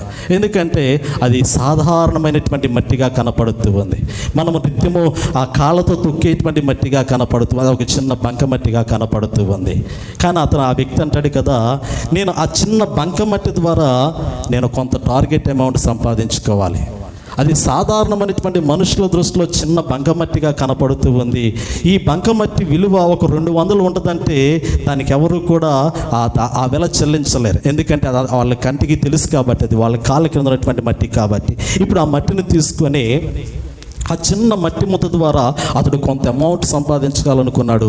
అతనుకున్నటువంటి తెలివితేటలను బట్టి దాన్ని ఒక బొమ్మ తయారు చేశాడు. ఆ బొమ్మకి మంచి రంగు పూశాడు. రంగు పూసిన తర్వాత ఒక చిన్న విజిల్ లాంటిది దాన్ని నోట్లో పెట్టుకుని ఊదితే ఒక విజిల్ సౌండ్ వచ్చే విధంగా ఆ విజిల్ కూడా దానికి ఏర్పాటు చేసి ఉన్నాడు. ఆ తర్వాత దాన్ని తీసుకుని వెళ్ళి మరి ఒక మంచి షోరూంలో పెట్టి అమ్ముతున్నట్లుగా మనం చూడగలుగుతూ ఉన్నాం. అది చూడండి, సాధారణమైనటువంటి వ్యక్తి చేతుల్లో ఉన్నప్పుడేమో చిన్న మట్టి బొమ్మ, విలువలేనటువంటి బొమ్మ, దాన్ని రకరకాలుగా రూపాంతరం, ఒక విధంగా చెప్పాలంటే ట్రాన్స్ఫిగరేషన్ అంటాం కదా మన టెర్మినాలజీ, ఈ బిబ్లికల్ టెర్మినాలజీలో మనం చూస్తే దానిని రూపాంతరం చేస్తున్నటువంటి క్రమము, దానికి ఒక రూపాన్ని ఇస్తున్నటువంటి క్రమాన్ని మనం చూడగలిగితే దాని విలువ పెరుగుతూ ఉంది. మట్టిగా ఉన్నటువంటి బొమ్మకు విలువ లేదు. రంగులు పూసి రకరకాలైనటువంటి అలంకరణ చేసి అమ్మితే అమాంతంగా దాని విలువ పెరిగిపోయినట్లుగా మనకు జ్ఞాపకం చేయబడుతూ ఉంది. ఎందుకు అంటే విలువ అనేటువంటిది మానవునికి జీవితంలో కానీ ఒక వస్తువులో కానీ ఎక్కడి నుండి వస్తూ ఉందంటే దాన్ని తయారు చేసేటువంటి విధానము, దాన్ని అమర్చేటువంటి విధానము, దాన్ని అలంకరిస్తున్నటువంటి విధానంలోనే విలువ మారుతూ ఉన్నట్లుగా మనం చూడగలుగుతూ ఉన్నాం. అందుకే ఈ లోకంలో నువ్వు ఒక క్రైస్తవునిగా నీకు విలువ ఎప్పుడు పెరిగిద్దో తెలుసా? ఒక దేవుని బిడ్డగా నీకు విలువ ఎప్పుడు పెరిగిద్దో తెలుసా? ఒక నిజమైనటువంటి విశ్వాసిగా నీవు విలువ ఎప్పుడు పెరిగిద్దో నీకు తెలుసా? ఈ సమాజంలో అన్నీ చేయటానికి ఉన్నప్పటికీ కూడా ఏమీ చేయకుండా దేవుని పక్షాన్ని నిలబడతావు చూడు, అప్పుడు నీకు విలువ పెరిగిద్ది. ఈ లోకంలో సమాజంలో అన్నీ చేసుకుంటూ వచ్చి దేవుని పక్షాన నువ్వు నిలబడు, నీకు విలువ ఉండదు. దేవుని బిడ్డగా నీకు విలువ ఉండదు. ఒక క్రైస్తవునిగా నీకు విలువ ఉండదు.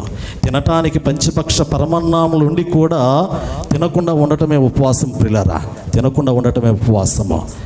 ఈరోజు సమృద్ధి అయినటువంటి ఈవులు అన్నీ ఉండి కూడా వాటిని బట్టి సమాజంలో ఆనందించకుండా దేవుని కొరకు పరిగెత్తుకొని వచ్చి దేవుని పాదసన్నిధిలో నిలిచి దేవుణ్ణి ఆరాధించడమే నిజమైనటువంటి భక్తి అనేటువంటి సంగతిని పరిశుద్ధ గ్రంథంలో జ్ఞాపకం చేస్తూ, అందుకే వచనంలో అంటాడు కదా, అన్నిటి యందు నాకు స్వాతంత్రము కలదు కానీ అన్నీ క్షేమాభివృద్ధి కలగచేయవు. గలతీయులకు రాసిన పత్రిక 5వ అధ్యాయము 1వ వచనము ఒకసారి చూడండి. గలతీయులకు రాసిన పత్రిక, అపోస్తలుడైనటువంటి పౌలు భక్తుడు గలతీ సంఘానికి రాసినటువంటి పత్రికలో 5వ అధ్యాయము 1వ వచనంలో ఉన్నటువంటి ఒక మాటను, ఈ స్వాతంత్రము అనుగ్రహించి క్రీస్తు మనల్ని స్వతంత్రులుగా చేసి ఉన్నాడు. కాబట్టి మీరు స్థిరముగా నిలిచి మరలా దాస్యమును కాడి క్రింద చిక్కుకొనకుడి. పిల్లల పౌలు భక్తుడు జ్ఞాపకం చేస్తూ ఉన్నాడు. సంఘానికి, నిజమైనటువంటి సంఘానికి ఈ మాట రాస్తూ ఉన్నాడు. గలతీ సంఘానికి జ్ఞాపకం చేస్తూ ఉన్నాడు. మీరు పిలువబడ్డారు.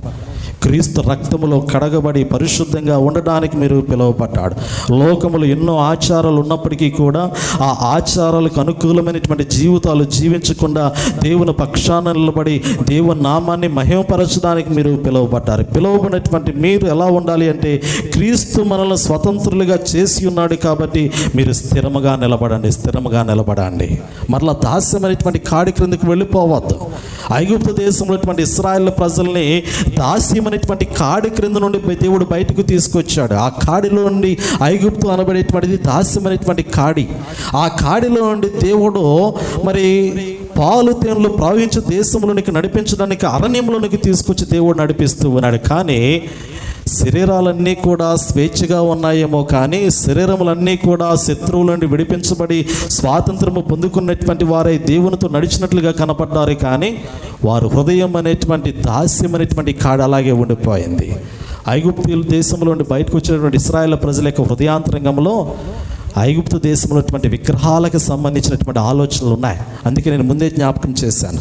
మోషే సీనాయి పర్వతం మీద నుండి దిగి వచ్చేటువంటి సమయంలోనే వీరి క్రింద ఒక ప్రతిమను తయారు చేసుకున్నారు, ఒక దూడను తయారు చేశారు. ఆ దూడను తయారు చేసి ఆ దూడనే ఏమంటూ ఉన్నారంటే, ఆ విగ్రహాన్ని ఏమంటూ ఉన్నారంటే, ఇదే మా దేవుడు, ఇదే మా నాయకుడు అనేటువంటి మాటలోనికి వచ్చారు. కారణం ఏమిటి? వారి హృదయంలో ఏముండిపోయిందంటే పాపం ఉండిపోయింది.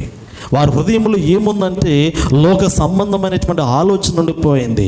వారి హృదయంలో ఏముందంటే సాతాను సంబంధమైనటువంటి స్వభావం ఉండిపోయింది. ఆ స్వభావం ఉన్నటువంటి వాడు ఎప్పటికైనా కానీ ఎక్కడికి వెళ్ళిపోతాడు అంటే అక్కడికి వెళ్ళిపోతాడు. నీ హృదయంలో పాపాన్ని పెట్టుకొని దేవుని దగ్గర నిలబడలేవు. మరలా ఎప్పటికైనా అక్కడికి వెళ్ళిపోవాల్సిందే, అక్కడికంటే సాతాను దగ్గరికి వెళ్ళిపోవాల్సిందే. ఎందుకంటే పరిశుద్ధ గ్రంథంలో అదే మాట ఇక్కడ రాయబడుతూ ఉన్నది. మీరు పిలువబడ్డారు, మీరు స్వేచ్ఛాపరులుగా స్వాతంత్రము, క్రీస్తు అనుగ్రహించేటువంటి స్వాతంత్రమును మీరు పొందుకున్నారు. కానీ అయినప్పటికీ కూడా మీ హృదయం అనేటువంటిది పాపముతో నింపబడినట్లయితే మరలా మీరు ఎక్కడికి వెళ్ళిపోతారు అంటే దాస్యం అనేటువంటి కాడి క్రిందకు వెళ్ళిపోతారు. ఆ కాడి క్రిందకు వెళ్లకుండా ఉన్నట్లు జాగ్రత్తగా ఉండమని ఈ గలతీయులకు రాసిన పత్రిక 5వ అధ్యాయము 1వ వచనంలో మనకి ఇక్కడ జ్ఞాపకం చేస్తున్నాడు. మీరు స్థిరముగా నిలిచి మరలా దాస్యమును కాడి క్రింద చిక్కు కదా. మరలా చిక్కుకున్నారనుకోండి, విడిపించడానికి మరలా మీ కొరకు యేసు ప్రభువు వారు సిలువ ఎక్కలేడు. ఒకసారి ఎక్కారు యేసు ప్రభువు వారు. ఒకసారి యేసు ప్రభువు వారు సిలువ వేసాం మనం కదా. వేసామా లేదా? మనం వేయలేదా? వేసామా లేదా? భలే వాళ్ళు చెప్పండి, మనం వేసామా లేదా? మన పాపాలు ఆ సిలువ మీద ఉన్నాయా లేదా? అంటే మనం కూడా సిలువ వేయబడినటువంటి వారిలో ఒకానొక సమయంలో మనము కూడా ఉన్నటువంటి వారమే. ఇప్పుడు క్రీస్తు రక్తంలో కడగబడి క్రీస్తు అనుగ్రహించేటువంటి శ్రేష్టమైనటువంటి నూతనమైనటువంటి జీవితాన్ని మనం పొందుకున్నటువంటి వారము మరలా అదే పాపం అనేటువంటి దాస్యపు కాడి క్రిందకు వెళ్ళిపోయామంటే మరలా సిలువ వేసేటువంటి స్థితిలోనికి ఆ స్వభావం అనేది మనలో ఉండకూడదు. అందుకే పరిశుద్ధ గ్రంథంలో ఎఫెసీయులకు రాసిన పత్రిక 2వ అధ్యాయాన్ని మనం గమనించినప్పుడు మీ అపరాధములు 1వ వచనము 2వ అధ్యాయం 1వ వచనము మీ అపరాధముల చేతను పాపముల చేతను మీరు చచ్చిన వారై ఉండగా ఆయన మిమ్మును క్రీస్తుతో కూడా బ్రతికించెను. క్రీస్తుతో కూడా బ్రతికి నువ్వు బ్రతికించబడ్డావు. మరలా మరణించడానికి పిలువబడినటువంటి వాడు కాదు. నువ్వు శాశ్వతమైనటువంటి జీవాన్ని చూడటానికి, శాశ్వతమైనటువంటి నిత్యత్వాన్ని స్వతంత్రించుకోవడానికి పాపమైనటువంటి దాస్యపు ఆ కాడి నుండి విడిపింపబడినటువంటి వాడవు. మరలా ఎందుకు ఆ దాస్యం అనేటువంటి పాపపు కాడి కిందకు వెళ్ళిపోతూ ఉంటాం. ఒక్కొక్కసారి అనొచ్చు, మేము ఇంకా ఆ దాస్యం అనేటువంటి కాడి క్రింద లేమనేటువంటి ఆలోచన రావచ్చు. కానీ పరిశుద్ధ గ్రంథంలో అంటాడు కదా, ఈ లోక సంబంధమైనటువంటి అన్యుల ఆచారాలను అనుసరించడం కూడా దాస్యం అనేటువంటి కాడి క్రిందకు వెళ్ళిపోవటమే. అన్యుల యొక్క ఆచారములు ఆచరించడం కూడా దాస్యం అనేటువంటి కాడి క్రిందకు వెళ్ళిపోవటమే. చాలామంది నేను చాలా చోట్ల చూశాను. మొట్టమొదటిగా క్రైస్తవ సాంప్రదాయ ప్రకారంగా మనం గమనించగలిగితే ఎక్కడైనా కానీ ఏదైనా కానీ ఒక వివాహం అనేటువంటిది జరిగేటువంటి క్రమంలో మొట్టమొదటిగా ఆ సావుకుని సంప్రదించడము, లేదంటే ఆ ప్రార్థనాపూర్వకంగా దేవుని మీద ఆధారపడడం మనం చూడగలుగుతూ ఉంటాం. కానీ మనం గమనించగలిగితే మొట్టమొదటిగా వివాహానికి సంబంధించి పురోహితులను ఆశ్రయించేటువంటి వారు చాలామంది ఉన్నారు. నక్షత్రాలు తిథులు చూసేటువంటి వారు చాలామంది ఉన్నారు. వీరి జాతకాలు కుదురుతాయో లేదో చూసేటువంటి వారు చాలామంది ఉన్నారు. మంచి ముహూర్తం ఏ రోజు వస్తుందో పాస్టర్ గారి బదులు పూజారిని అడిగేటువంటి వారు కూడా చాలామంది ఉన్నారు. అవునా కాదా? క్యాలెండర్లో ఉన్నటువంటి ఇంట్లో కొంతమంది జీవితాల్లో చూస్తే ఒక పక్కన క్రైస్తవ క్యాలెండర్ ఉంటుంది, ఇంకొక పక్కన ఆ రకరకాలైనటువంటి లోకంలో ఉన్నటువంటి హిందూ ఇవన్నీ రాసేటువంటి శకునాలు ఇవన్నీ రాసేటువంటి క్యాలెండర్ కూడా ఉంటుంది. ఏదైనా మంచి శుభగా ఎక్కడికైనా వెళ్ళాలన్నా ఏదైనా చేయాలంటే ఈరోజు మంచిదా కాదా, శుభకార్యము మంచిదా కాదా, తిథులు నక్షత్రాలు సమస్తాన్ని కూడా చూసేటువంటి మనుషులు ఉన్నారు. దాస్యం అనేటువంటి కాడి క్రింద ఉన్నటువంటి వారు చాలామంది ఉన్నారు. పైకి క్రైస్తవం అనేటువంటి ఆ జీవితాన్ని కలిగి ఉన్నప్పటికీ కూడా ముసుగు అలాగే ఉంది. నువ్వు ముసుగేసుకొని గ్రంథాన్ని పట్టుకుంటే ఏం ఉపయోగమో? ముసుగు తీసివేస్తే కదా దేవుని మహిమ నీలో ప్రకాశించేది. నువ్వు లోకానుసారం అనేటువంటి ముసుగు కప్పుకొని గ్రంథాన్ని చేత పట్టుకొని నువ్వు ఎంత నడిచినా కానీ ఎక్కడ తిరిగినా కానీ దేవుని మహిమ ఎలా ప్రకాశిస్తూ ఉంటుంది, దేవుని తేజస్సు ఎలా ప్రకాశిస్తూ ఉంటుంది, దేవునికి మహోన్నతమైనటువంటి వెలుగులో నువ్వు ఎలా ప్రకాశించగలుగుతూ ఉంటావు? ప్రకాశించలేము. అందుకే పౌలు భక్తుడు పరిశుద్ధ గ్రంథంలో అన్నిటి యందు నాకు స్వేచ్ఛ ఉన్నప్పటికీ కూడా 1 కొరింథీ పత్రికలో ఈ మాట ఇందాక మనం 10వ అధ్యాయంలో చదివాము. 6వ అధ్యాయం 12వ వచనం కూడా చూడన్నాను. 1 కొరింథీ పత్రిక 6వ అధ్యాయము 12వ వచనంలో కూడా మరలా ఈ మాట అక్కడే జ్ఞాపకం చేసాడు పౌలు భక్తుడు. అన్నిటి యందు నాకు స్వాతంత్రము కలదు గాని అన్నియు చేయదగినవి కావు. అన్నిటి యందు నాకు స్వాతంత్రము కలదు గాని నేను దేని చేతను కొనబడనులను పిల్లలు ఇక్కడ జ్ఞాపకం చేయబడుతూ ఉంది. ఈ మాటను 2 సార్లు ఈ పత్రికలో రాస్తూ ఉన్నాడు. మొదటిదేమో 1 కొరింథీ పత్రిక 6వ అధ్యాయం 12వ వచనంలోను, తర్వాత 1 కొరింథీ పత్రిక 10వ అధ్యాయం 23. ఈ 2 చోట్ల ఈ వాక్య భాగాన్ని పౌలు భక్తుడు సంఘానికి జ్ఞాపకం చేశాడు. నీకు స్వేచ్ఛ ఉంది, కానీ అన్నీ చేయదగినటువంటివి కాదు. అన్నీ చేయదగినటువంటివి ఆ పరిస్థితి దేవుడు నీకు అనుకరించలేదు. ఎందుకంటే మనము అపరాధముల చేతను పాపముల చేతను చచ్చిన వారమై ఉండగా మనము క్రీస్తు చేత బ్రతికింపబడినటువంటి వారమై ఉన్నాం. పౌలు భక్తుడు దేవుని యొక్క మహోన్నతమైనటువంటి తేజస్సును గురించి, దేవుని యొక్క ఔన్నత్యమును గురించి పరిశుద్ధ గ్రంథంలో పత్రికల్లో చాలా మాటలు జ్ఞాపకం చేశాడు. పిల్లరా, రోమిలికి రాసిన పత్రికలో కూడా ఒక మాట మనం గమనించగలిగితే 5వ అధ్యాయంలో అపోస్తులైనటువంటి పౌలు భక్తుడు రోమా సంఘానికి రాసిన పత్రిక 5వ అధ్యాయము 8వ వచనాన్ని చూడగలిగితే, అయితే దేవుడు మన ఎడల తన ప్రేమను వెల్లడిపరుచుచున్నాడు. ఎట్లనగా మనం ఇంకనూ పాపులమై ఉండగానే క్రీస్తు మన కొరకు చనిపోయెను. కాబట్టి ఆయన రక్తము వలన ఇప్పుడు నీతిమంతులుగా తీర్చబడి మరింత నిశ్చయముగా ఆయన ద్వారా ఉగ్రత నుండి రక్షింపబడదుము. ఎక్కడి నుండి రక్షింపబడ్డాము అంటే ఉగ్రత నుండి రక్షింపబడుతూ ఉన్నాం. దేవుని యొక్క ఉగ్రత ఒకటి ఉంది. ప్రారంభంలో యేసుప్రభువు భూలోకంలో సంచరించేటువంటి సమయంలో ఆయన వదకు తేబడినటువంటి గొర్రెపిల్లలాగా సంచరిస్తూ ఉన్నాడు. ఆయన మన పాపముల నిమిత్తము బలియాగంగా తన్ను తాను కలవరి శిలువలో అర్పించుకోవడానికి వదకు తేబడినటువంటి గొర్రెపిల్లలాగా మౌనంగా ప్రజల యొక్క నిలబడినటువంటి దేవుని కుమారుడిగా యేసుప్రభువు కనపడుతూ ఉన్నారు. అందుకే ప్రతి మనిషి కూడా రాయ పట్టుకుని ఆయన మీద వేయగలిగినట్లుగా మనం చూడగలుగుతూ, ప్రతి మనిషి కూడా రాయ పట్టుకుని ఆయన మీద వేయగలుగుతూ, ఎందుకంటే ఆయన మౌనంగా ఉన్నాడు కాబట్టి, వదకు తేబడినటువంటి గొర్రె పిల్లగా ఉన్నాడు కాబట్టి. పిలాతు కానీ, హేరోదు కానీ, లేదా పరిసయ్యులు కానీ, యూదులు కానీ, శాస్త్రులు కానీ, ప్రధానులు కానీ, ఆనాటి తినటువంటి ప్రజలు కానీ ఆయన సిలువేయండి అని కేకలు 1-2 పర్యాయములు కేకలు వేశారు. వారి కేకలు గెలిచాయి అనటానికి గల కారణం ఏమిటంటే ఆయన వదకు తేబడినటువంటి గొర్రె పిల్లగా మౌనంగా ప్రజల ఎదుట నిలబడ్డాడు కాబట్టి. కానీ 2వ పర్యాయము పిల్లరా, ఆయన వదకు తేబడినటువంటి గొర్రె పిల్ల కాదు, యూదా గోత్రపు సింహం అని దేవుని యొక్క వాక్యంలో జ్ఞాపకం చేయబడుతూ ఉంది. ఇప్పుడు క్రీస్తు రక్తంలో కడగబడినటువంటి వాడు దేని నుండి తప్పించబడుతూ ఉన్నాడు అంటే సింహపు నోట నుండి తప్పించబడుతూ ఉన్నాడు. ఆయన ఉగ్రత నుండి తప్పించబడుతూ ఉన్నాడు. ఆయన 2వ రాకడ సమయంలో ఆ రాకడని చూడగలిగినటువంటి వారు కానీ, ఆయన ఉగ్రతను తట్టుకోగలిగినటువంటి వారు ఈ భూలోకంలో ఎవరు కూడా లేరు. నిజమే, ఆయన ఉగ్రత మహాభయంకరమైనటువంటిది.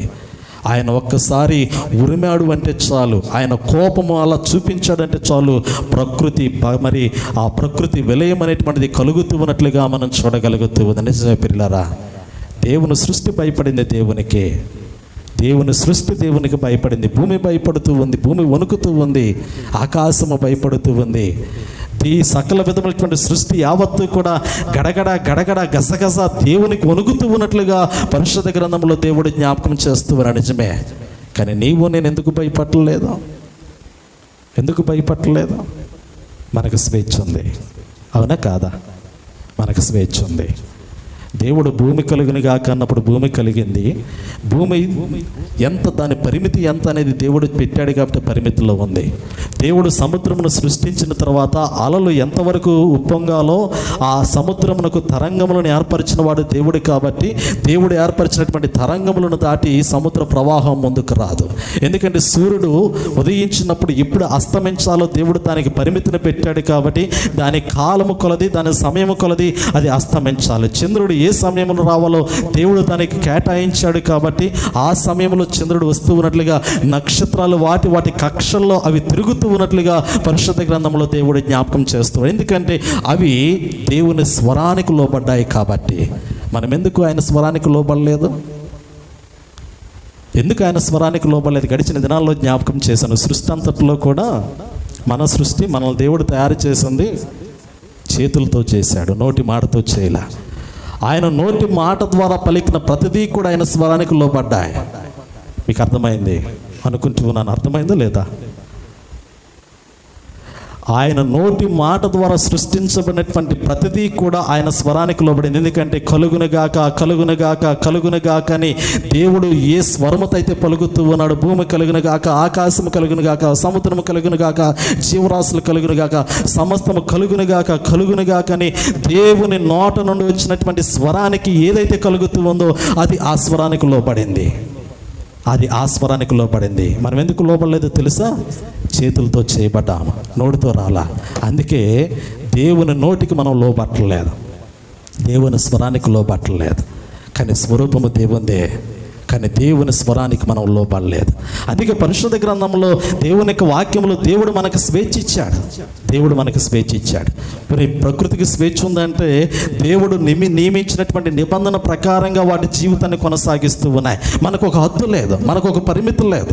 దేవుడు సమస్తాన్ని సృష్టించి వాటిని ఏలమన్నాడు, వాటిని పరిపాలించమన్నాడు, వాటిని అనుభవించమన్నాడు, వాటిని మీ స్వంతము చేసుకోండి, స్వాధీనము చేసుకోండి, ఆనందించమని అన్నీ కూడా దేవుడు జ్ఞాపకం చేశాడు. కానీ చివరికి ఏమన్నాడు అంటే మీరు నా ఆజ్ఞకు లోబడి బ్రతకమన్నాడు. అన్నీ ఇచ్చాడు ఆదాముకి, అవ్వాకి. జీవితాల్లో ఏదైనా తోటలో సమస్తాన్ని ఇచ్చి మీరు వీటిని ఏలండి, వీటిని పరిపాలించండి, వీటిని నిందించండి, వీటిని మీరు అనుభవించండి, సమస్తాన్ని కూడా మీ ఆధీనంలో ఉంచి దేవుడు ఏమన్నాడు అంటే వీటిని మీరు అన్నిటిని కూడా అనుభవిస్తే మీరు ఎక్కడ ఉండాలి అంటే నా ఆధీనంలో ఉండాలి. కానీ ఈ మనిషి ఏం చేశాడు అంటే ఏ ఆధీనంలో ఉండవలసినటువంటి వ్యక్తి, దేవుని ఆధీనంలో ఉండవలసినటువంటి వ్యక్తి ఇప్పుడు ఆ దేవుణ్ణి కాదనుకొని ఆ దేవుణ్ణి విడిచి లోకములో తిరుగుతూ ఉన్నట్లుగా మనం చూడగలుగుతూ ఉన్నాం. నీవు దేవుని ఆధీనంలో ఉన్నావా? నీకు సమస్తము మంచిదే. నీవు దేవుని ఆధీనం నుండి బయటకు వెళ్ళావా? ఈ లోకంలో ప్రతిదీ కూడా నీకు శత్రువుగా మారిపోయేటువంటి పరిస్థితే. నీవు ప్రతిదానికి భయపడతావు. లోకంలో దేవుని యొక్క సృష్టిలో ఉన్నటువంటి యావత్తును బట్టి కూడా నీవు దేన్నైతే ఆస్వాదించాలో అదే నీ ప్రాణమునకు అపాయకరమైనటువంటి స్థితిలోనికి మారిపోతుంది. గట్టిగా గాలి పీల్చుకున్నావో చచ్చిపోతావు. నిజమే. ఒక్కసారిగా గట్టిగా ఆక్సిజన్ దొరికింది కదా అని అమాంతంగా పీల్చుకొని అట్టగే గుక్క పట్టుకొని అట్టగే బిగబట్టావా? ఆక్సిజన్ లోపలికి పీల్చుకొని ఊపిరి అట్టగే లోపల ఆక్సిజన్ లోపల ఉంచుకొని అట్టగే ఉన్నావా? పోద్ది ప్రాణం, గుడుక్కు మనది అంతే. ఎంతలో ఒక్క క్షణంలో రెప్పపాట్లు అట్టపోద్ది అనమాట. ఎందుకంటే ప్రతిదానికి దేవుడు ఒక పద్ధతిని ఇచ్చాడు. కానీ నీవు ఉండవలసినటువంటి పద్ధతిలో నీవు లేవు. పరిశుద్ధ గ్రంథంలో ఒక మాట రాయబడుతున్నది చూడండి పిల్లరా. దేవుడు ఇచ్చినటువంటి స్వాతంత్రము ఎలా నిరుపయోగం చేయబడింది. ఇర్మియా గ్రంథం 22వ అధ్యాయం 29వ వచనము. ఇర్మియా గ్రంథము 22వ అధ్యాయం 29వ వచనం చూడండి అన్న. ఇర్మియా గ్రంథము 22వ అధ్యాయము 29వ వచనము.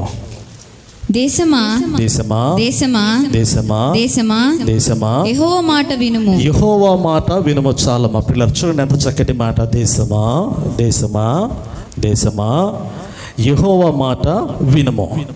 మహాకవి శ్రీ శ్రీ గురజాడ అప్పారావు గారు ఏమన్నారు?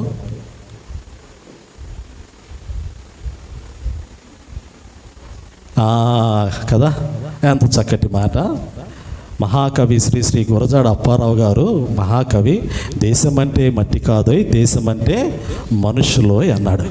ఇక్కడ దేవుని యొక్క వాక్యములు ఇర్మియా గ్రంథము 22వ అధ్యాయం 29వ వచనంలో దేవుడు అంటాడు, దేశమా దేశమా దేశమా యెహోవా మాట వినుము అనేటువంటి మాట పరిశుద్ధ గ్రంథంలో దేవుడు మాట్లాడుతూ ఉన్నాడు. తెలివి కలిగినటువంటి వారందరూ అనుకుంటారు కదా, ఇది నాకు కాదు దేశానికి చెప్పిన మాట, ఇది నాకు కాదు దేశానికి చెప్పినటువంటి మాట, ఇది నాకు కాదు దేశానికి చెప్పినటువంటి మాట అనేటువంటి ఆలోచన. కానీ గురజాడ అప్పారావు గారు మహామేధావి అన్నాడు కదా, దేశం అంటే మట్టి కాదోయ్, దేశం అంటే మనుషులు అనేటువంటి మాట జ్ఞాపకం చేశాడు. ఇప్పుడు దేవుని యొక్క వాక్యము ఎవరికి జ్ఞాపకం చేయబడుతూ ఉంది? దేశానికి స్వస్థత కావాలి, దేశానికి రక్షణ కావాలి, దేశమునటువంటి పాపము సంపూర్ణంగా నిర్మూలించబడాలి, దేశము దేవుని తట్టు తిరగాలి, దేశము దేవుని తట్టు తిరిగి దేవునికి మొరపెట్టాలి అనేటువంటి సంగతిని పరిశుద్ధ గ్రంథంలో జ్ఞాపకం చేస్తూ ఉన్నాడు. ఇప్పుడు దేశం అంటే మనుషులు అనేటువంటి సంగతి మనం ఎరిగినటువంటి వారమే. ఇప్పుడు మనుషులు దేవుని తట్టు తిరుగుతూ ఉన్నారా? దేవునికి మొరపెట్టగలుగుతూ ఉన్నారా? దేవుని కొరకు ఆశతో ఎదురు చూడగలుగుతూ ఉన్నారంటే పరిశుద్ధ గ్రంథంలో జ్ఞాపకం చేస్తూ ఉంటాడు. పిల్లల చక్కటి మాట జ్ఞాపకం చేయబడుతూ ఉంది.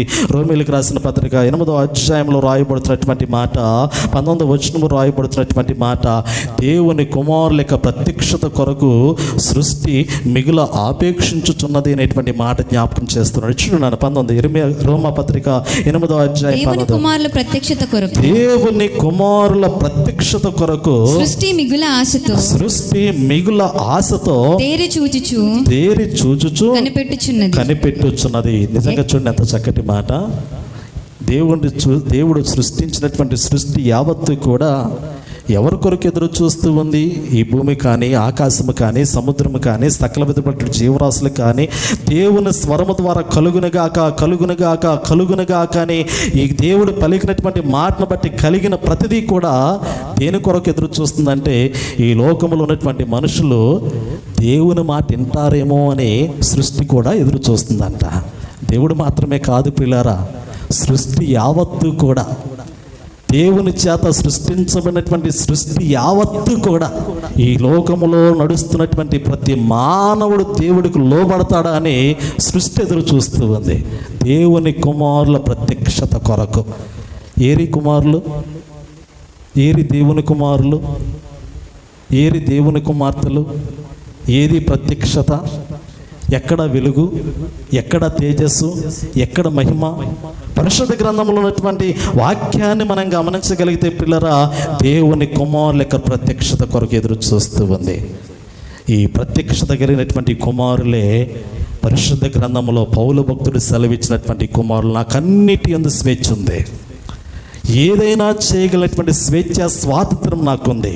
అన్నీ చేయగలిగి ఉండి కూడా నేను ఏమీ చేయకుండా దేవుని పక్షాన నిలబడి నీతికి, న్యాయమునకు, యథార్థతకు, ఆత్మీయ జీవితమునకు, సత్యమునకు కట్టుబడి ఉన్నాను చూడు, అది దేవుని కుమారుల యొక్క ప్రత్యక్షత. దేవుని కుమారుల యొక్క ప్రత్యక్షత. దేవుడు నిన్ను తన స్వరక్తము చేత శుభ్రపరిచి విలువ పెట్టి నిన్ను కొనుక్కున్నప్పుడు నీవు దేవుని స్వరానికి లోబడి దేవుని పక్షాన నిలబడతావు చూడు, అది దేవుని కుమారుని యొక్క ప్రత్యక్షత. ఈ ప్రత్యక్షత కొరకే ఈ లోకము కూడా ఎదురు చూచు ఉన్నది. ఈ ప్రత్యక్షత కొరకే చదువు నన్ను మరలా వచ్చిన భాగాన్ని తర్వాత వచ్చిన చదువు 8వ అధ్యాయం 19-20 వచనం కూడా చదవనాను. ఏలయనగా సృష్టి నాశనమునకు లోనైన దాస్యములో నుండి విడిపింపబడి దేవుని పిల్లలు పొందబోవు మహిమగల స్వాతంత్రము పొందుదునను నిరీక్షణ కలదై స్వేచ్ఛగా కాక దానిని లోపరిచిన వాని మూలంగా వ్యర్థపరచబడిన అక్కడ జ్ఞాపకం చేయబడింది. స్వేచ్ఛగా కాక దానిని లోపరిచిన వాని మూలంగా వ్యర్థపరచబడిన. చూడండి ఇక్కడ అంటాడు, దేవుని పిల్లలు పొందబో మహిమగల స్వాతంత్రము పొందుదునను నిరీక్షణ కలదై. మనకన్నా నిరీక్షణ ఉందో లేదో కానీ దేవుడు సృష్టించినటువంటి సృష్టి యావత్తుకు ఒక నిరీక్షణ ఉంది. ఆ నిరీక్షణ ఏమిటంటే, ఇదిగో ఈ దాస్యత్వంలో నుండి విడిపించబడాలి. దేవుని చేతులతో తయారు చేయబడినటువంటి నరుని ద్వారా శాపమునకు గురైనటువంటి భూమి, ఆదాము అవ్వలు చేసినటువంటి తప్పుల వలన భూమి శపించబడింది. లోకములో ఉన్నటువంటి ప్రకృతి కూడా దాస్యత్వమునకు లోనైపోయింది. ఇప్పుడు ఒక మంచి స్వరము విని నడుస్తున్నటువంటి సృష్టి యావత్తు కూడా దేని కొరకు ఎదురు చూస్తూ ఉందంటే, విమోచన కొరకు, విడుదల కొరకు ఎదురు చూస్తూ ఉంది. నరుడు ఎప్పుడైతే విమోచించబడుతూ ఉంటాడో సృష్టి కూడా విమోచించబడుతూ ఉంది. దేవుని కుమారుల ప్రత్యక్షత ఎప్పుడైతే కనపడుతూ ఉంటుందో ఈ దాస్యమునకు లోనైనటువంటి సృష్టి కూడా నిరీక్షణ కలిగినటువంటిదై దేవుని సన్నిధిలో దేవుణ్ణి మహిమపరిచేటువంటి శ్రేష్టమైనటువంటి స్థితిలో కనపడుతూ ఉన్నట్లుగా పరిశుద్ధ గ్రంథంలో మనం చూడగలుగుతూ ఉన్నాం. అందుకే ఇక్కడ అంటాడు కదా, యోవేలు గ్రంథం 2వ అధ్యాయంలో, దేశమా భయపడక సంతోషించు, గంతులు వేయమనేటువంటి ఆ మాట మనకు అక్కడ జ్ఞాపకం చేయబడింది. యోవేలు గ్రంథం 2వ అధ్యాయము 21వ వచనంలో ఆ మాట రాయబడుతూ ఉంది.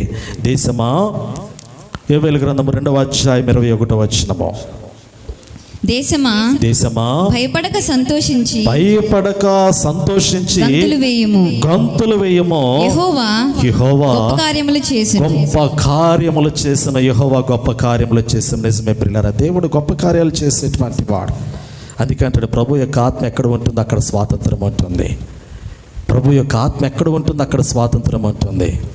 దేవుడు అక్కడ అందుకంటే, దేశమా భయపడమాకు, భయపడక గొంతులు వేసి సంతోషిస్తూ గొంతులు వేయమనేటువంటి మాట ఇక్కడ జ్ఞాపకం చేస్తూ. నిజమే, దేశానికి సంతోషం కలగాలి అంటే, దేశంలో ఉన్నటువంటి భయము పారద్రోలపడాలి అంటే, దేశంలో ఉన్నటువంటి చీకటి పారద్రోలపడాలి అంటే, లోకంలో ఉన్నటువంటి సమస్త విధములైనటువంటి పాప స్వభావము పారద్రోలపడాలి అంటే, లోకములో ఉన్నటువంటి క్రైస్తవుని యొక్క హృదయాంతరంగంలో వెలుగు ప్రకాశింపబడాలి.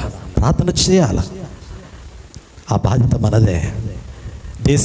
దేశం యొక్క రక్షణ కొరకు, లోకములో నశించిపోతున్నటువంటి ఆత్మల కొరకు, ఈ లోకములో నిత్య నరకాగ్నికి పాత్రులుగా మారిపోతున్నటువంటి జనాంగము కొరకు వారిని దేవుని తట్టు నడిపించినట్లు లోకములో ప్రతి క్రైస్తవుడు కూడా, రక్షింపబడినటువంటి ప్రతి సంఘము కూడా అంధకారంలో ప్రజల యొక్క జీవితాల్లో వెలుగు ప్రకాశించబడినట్లు లోకములో వెలుగుగా ఉండాలి, ప్రకాశించాలి. ప్రజలను చీకట్లో నుండి వెలుగులోనికి నడిపించవలసినటువంటి ఆ అవసరత క్రైస్తవ జీవితంలో ఉన్నట్లుగా మనకు జ్ఞాపకం చేయబడుతూ ఉంది.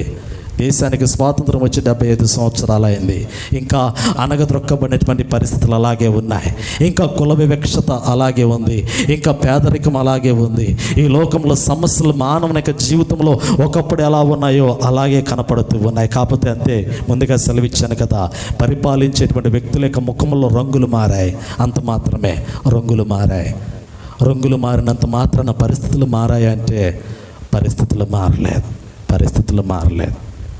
అదే రీతిలో గ్రంథము చేతిలో ఉన్నంత మాత్రాన విశ్వాస జీవితం మారిపోయిందా అంటే అది కూడా మారిపోలేదు.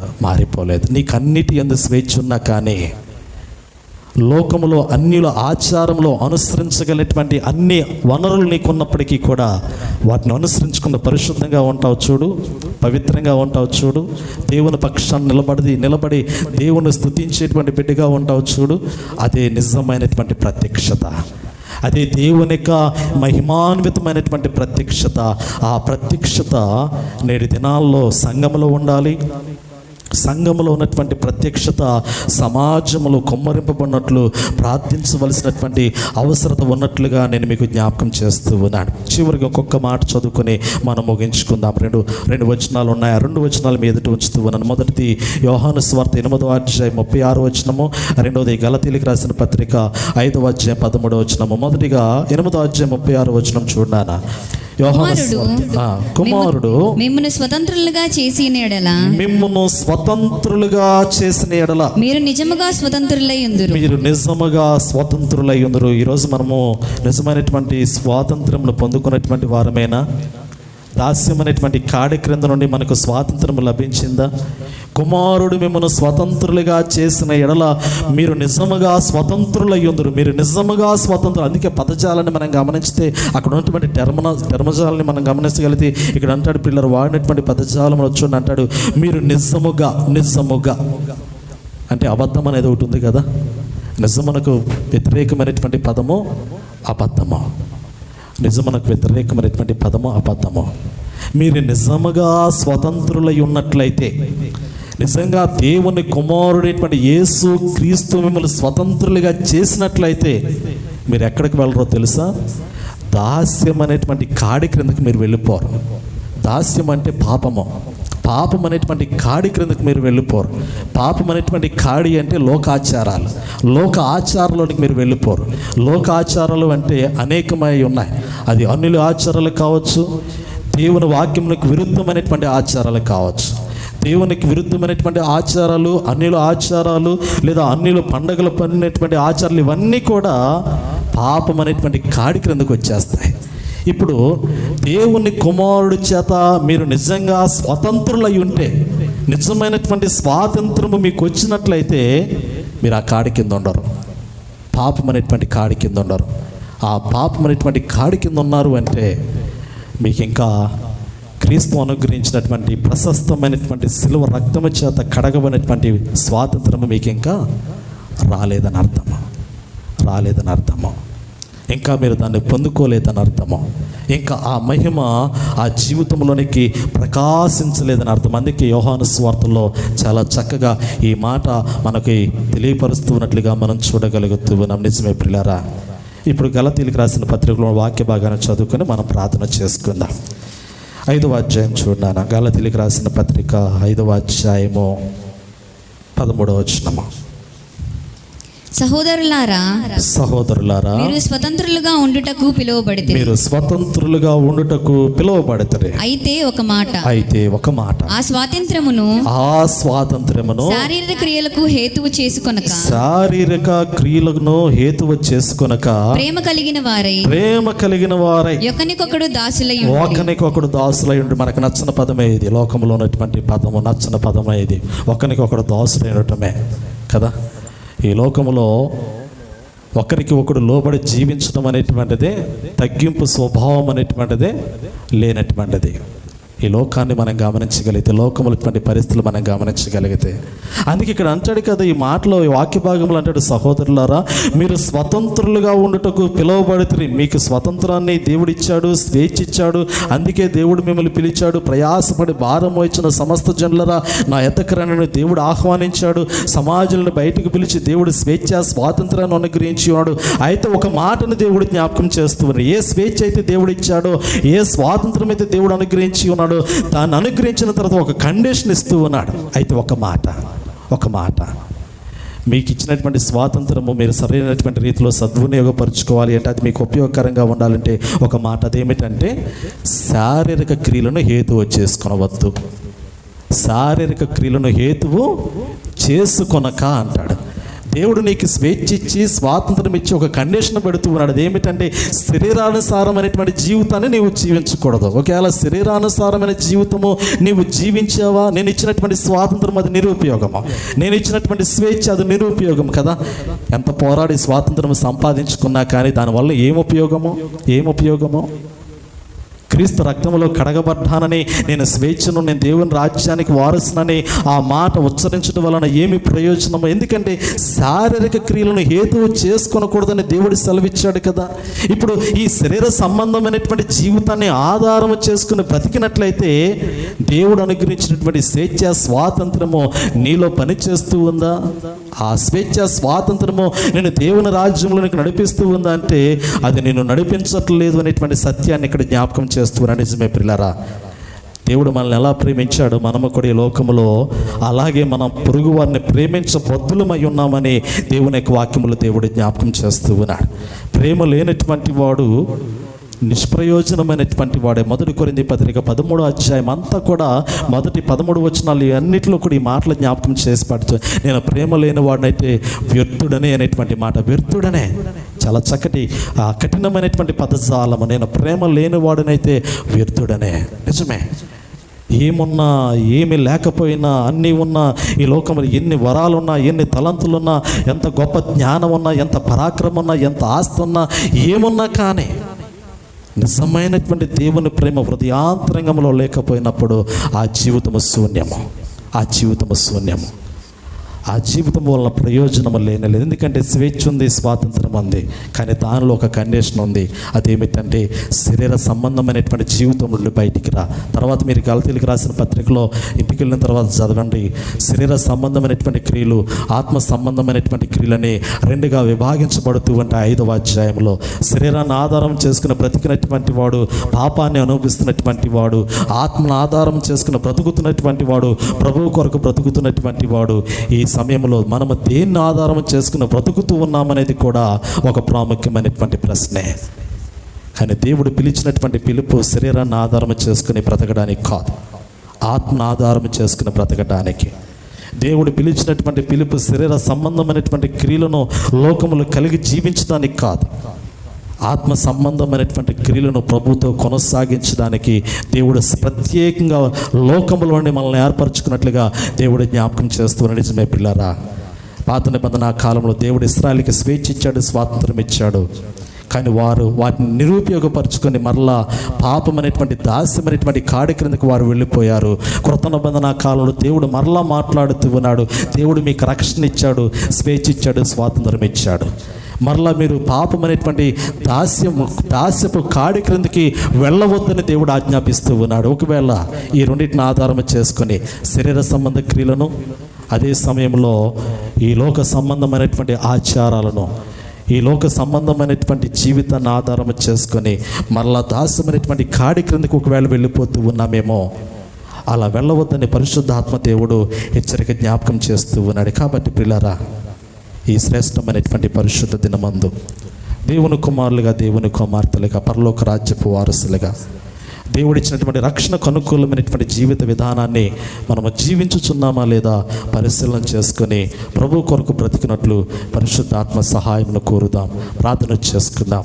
అందరూ తలలు వంచండి, అందరూ తలలు వంచండి. క్రీస్తు అనుగ్రహించినటువంటి నిజమైనటువంటి స్వాతంత్రము మన జీవితంలో ఉందా? ఆ నిజమైనటువంటి స్వాతంత్రంను ఆధారం చేసుకొని ప్రభులో మనం బ్రతుకుతూ ఉన్నామా లేదా? పరిశుద్ధుడైనటువంటి పౌలు భక్తుడు పలికినటువంటి రీతిలో నాకు అన్నిటి యందు స్వేచ్ఛ ఉన్నది, అన్నీ చేయుటకు, అన్నీ ఆచరించడానికి నాకు స్వేచ్ఛ ఉంది, అయినప్పటికీ కూడా అన్నీ చేయదగినవి కావు అనేటువంటి సంగతిని పౌలు భక్తుడు సెలవిస్తూ ఉన్నాడు. ఈ లోకంలో మనం ఒక మానవ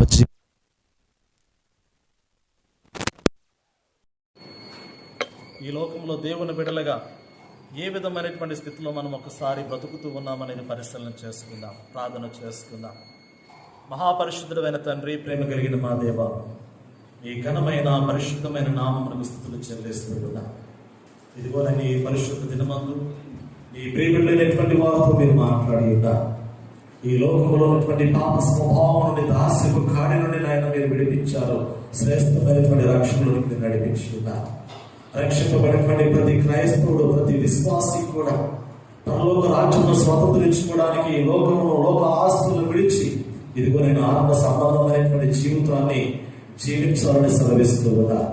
అదే సమయంలో లోకంలో అంధకారంలో ఉన్నటువంటి వారిని, పాప స్వభావంలో ఉన్నటువంటి వారిని, ఈ నశించిపోతున్నటువంటి పాపము లోకమును బట్టి ఈ లోకంలో ఉన్నటువంటి సకల మానవాళికి కూడా రక్షింపబడి శ్రేష్టమైనటువంటి పరలోకమును స్వతంత్రించుకున్నట్లు లోకము కొరకు ప్రార్థన చేయమని ఆయన మీరు సెలవిస్తూ ఉన్నారు. బట్టి మిమ్మల్ని స్తుతిస్తూ ఉన్నా.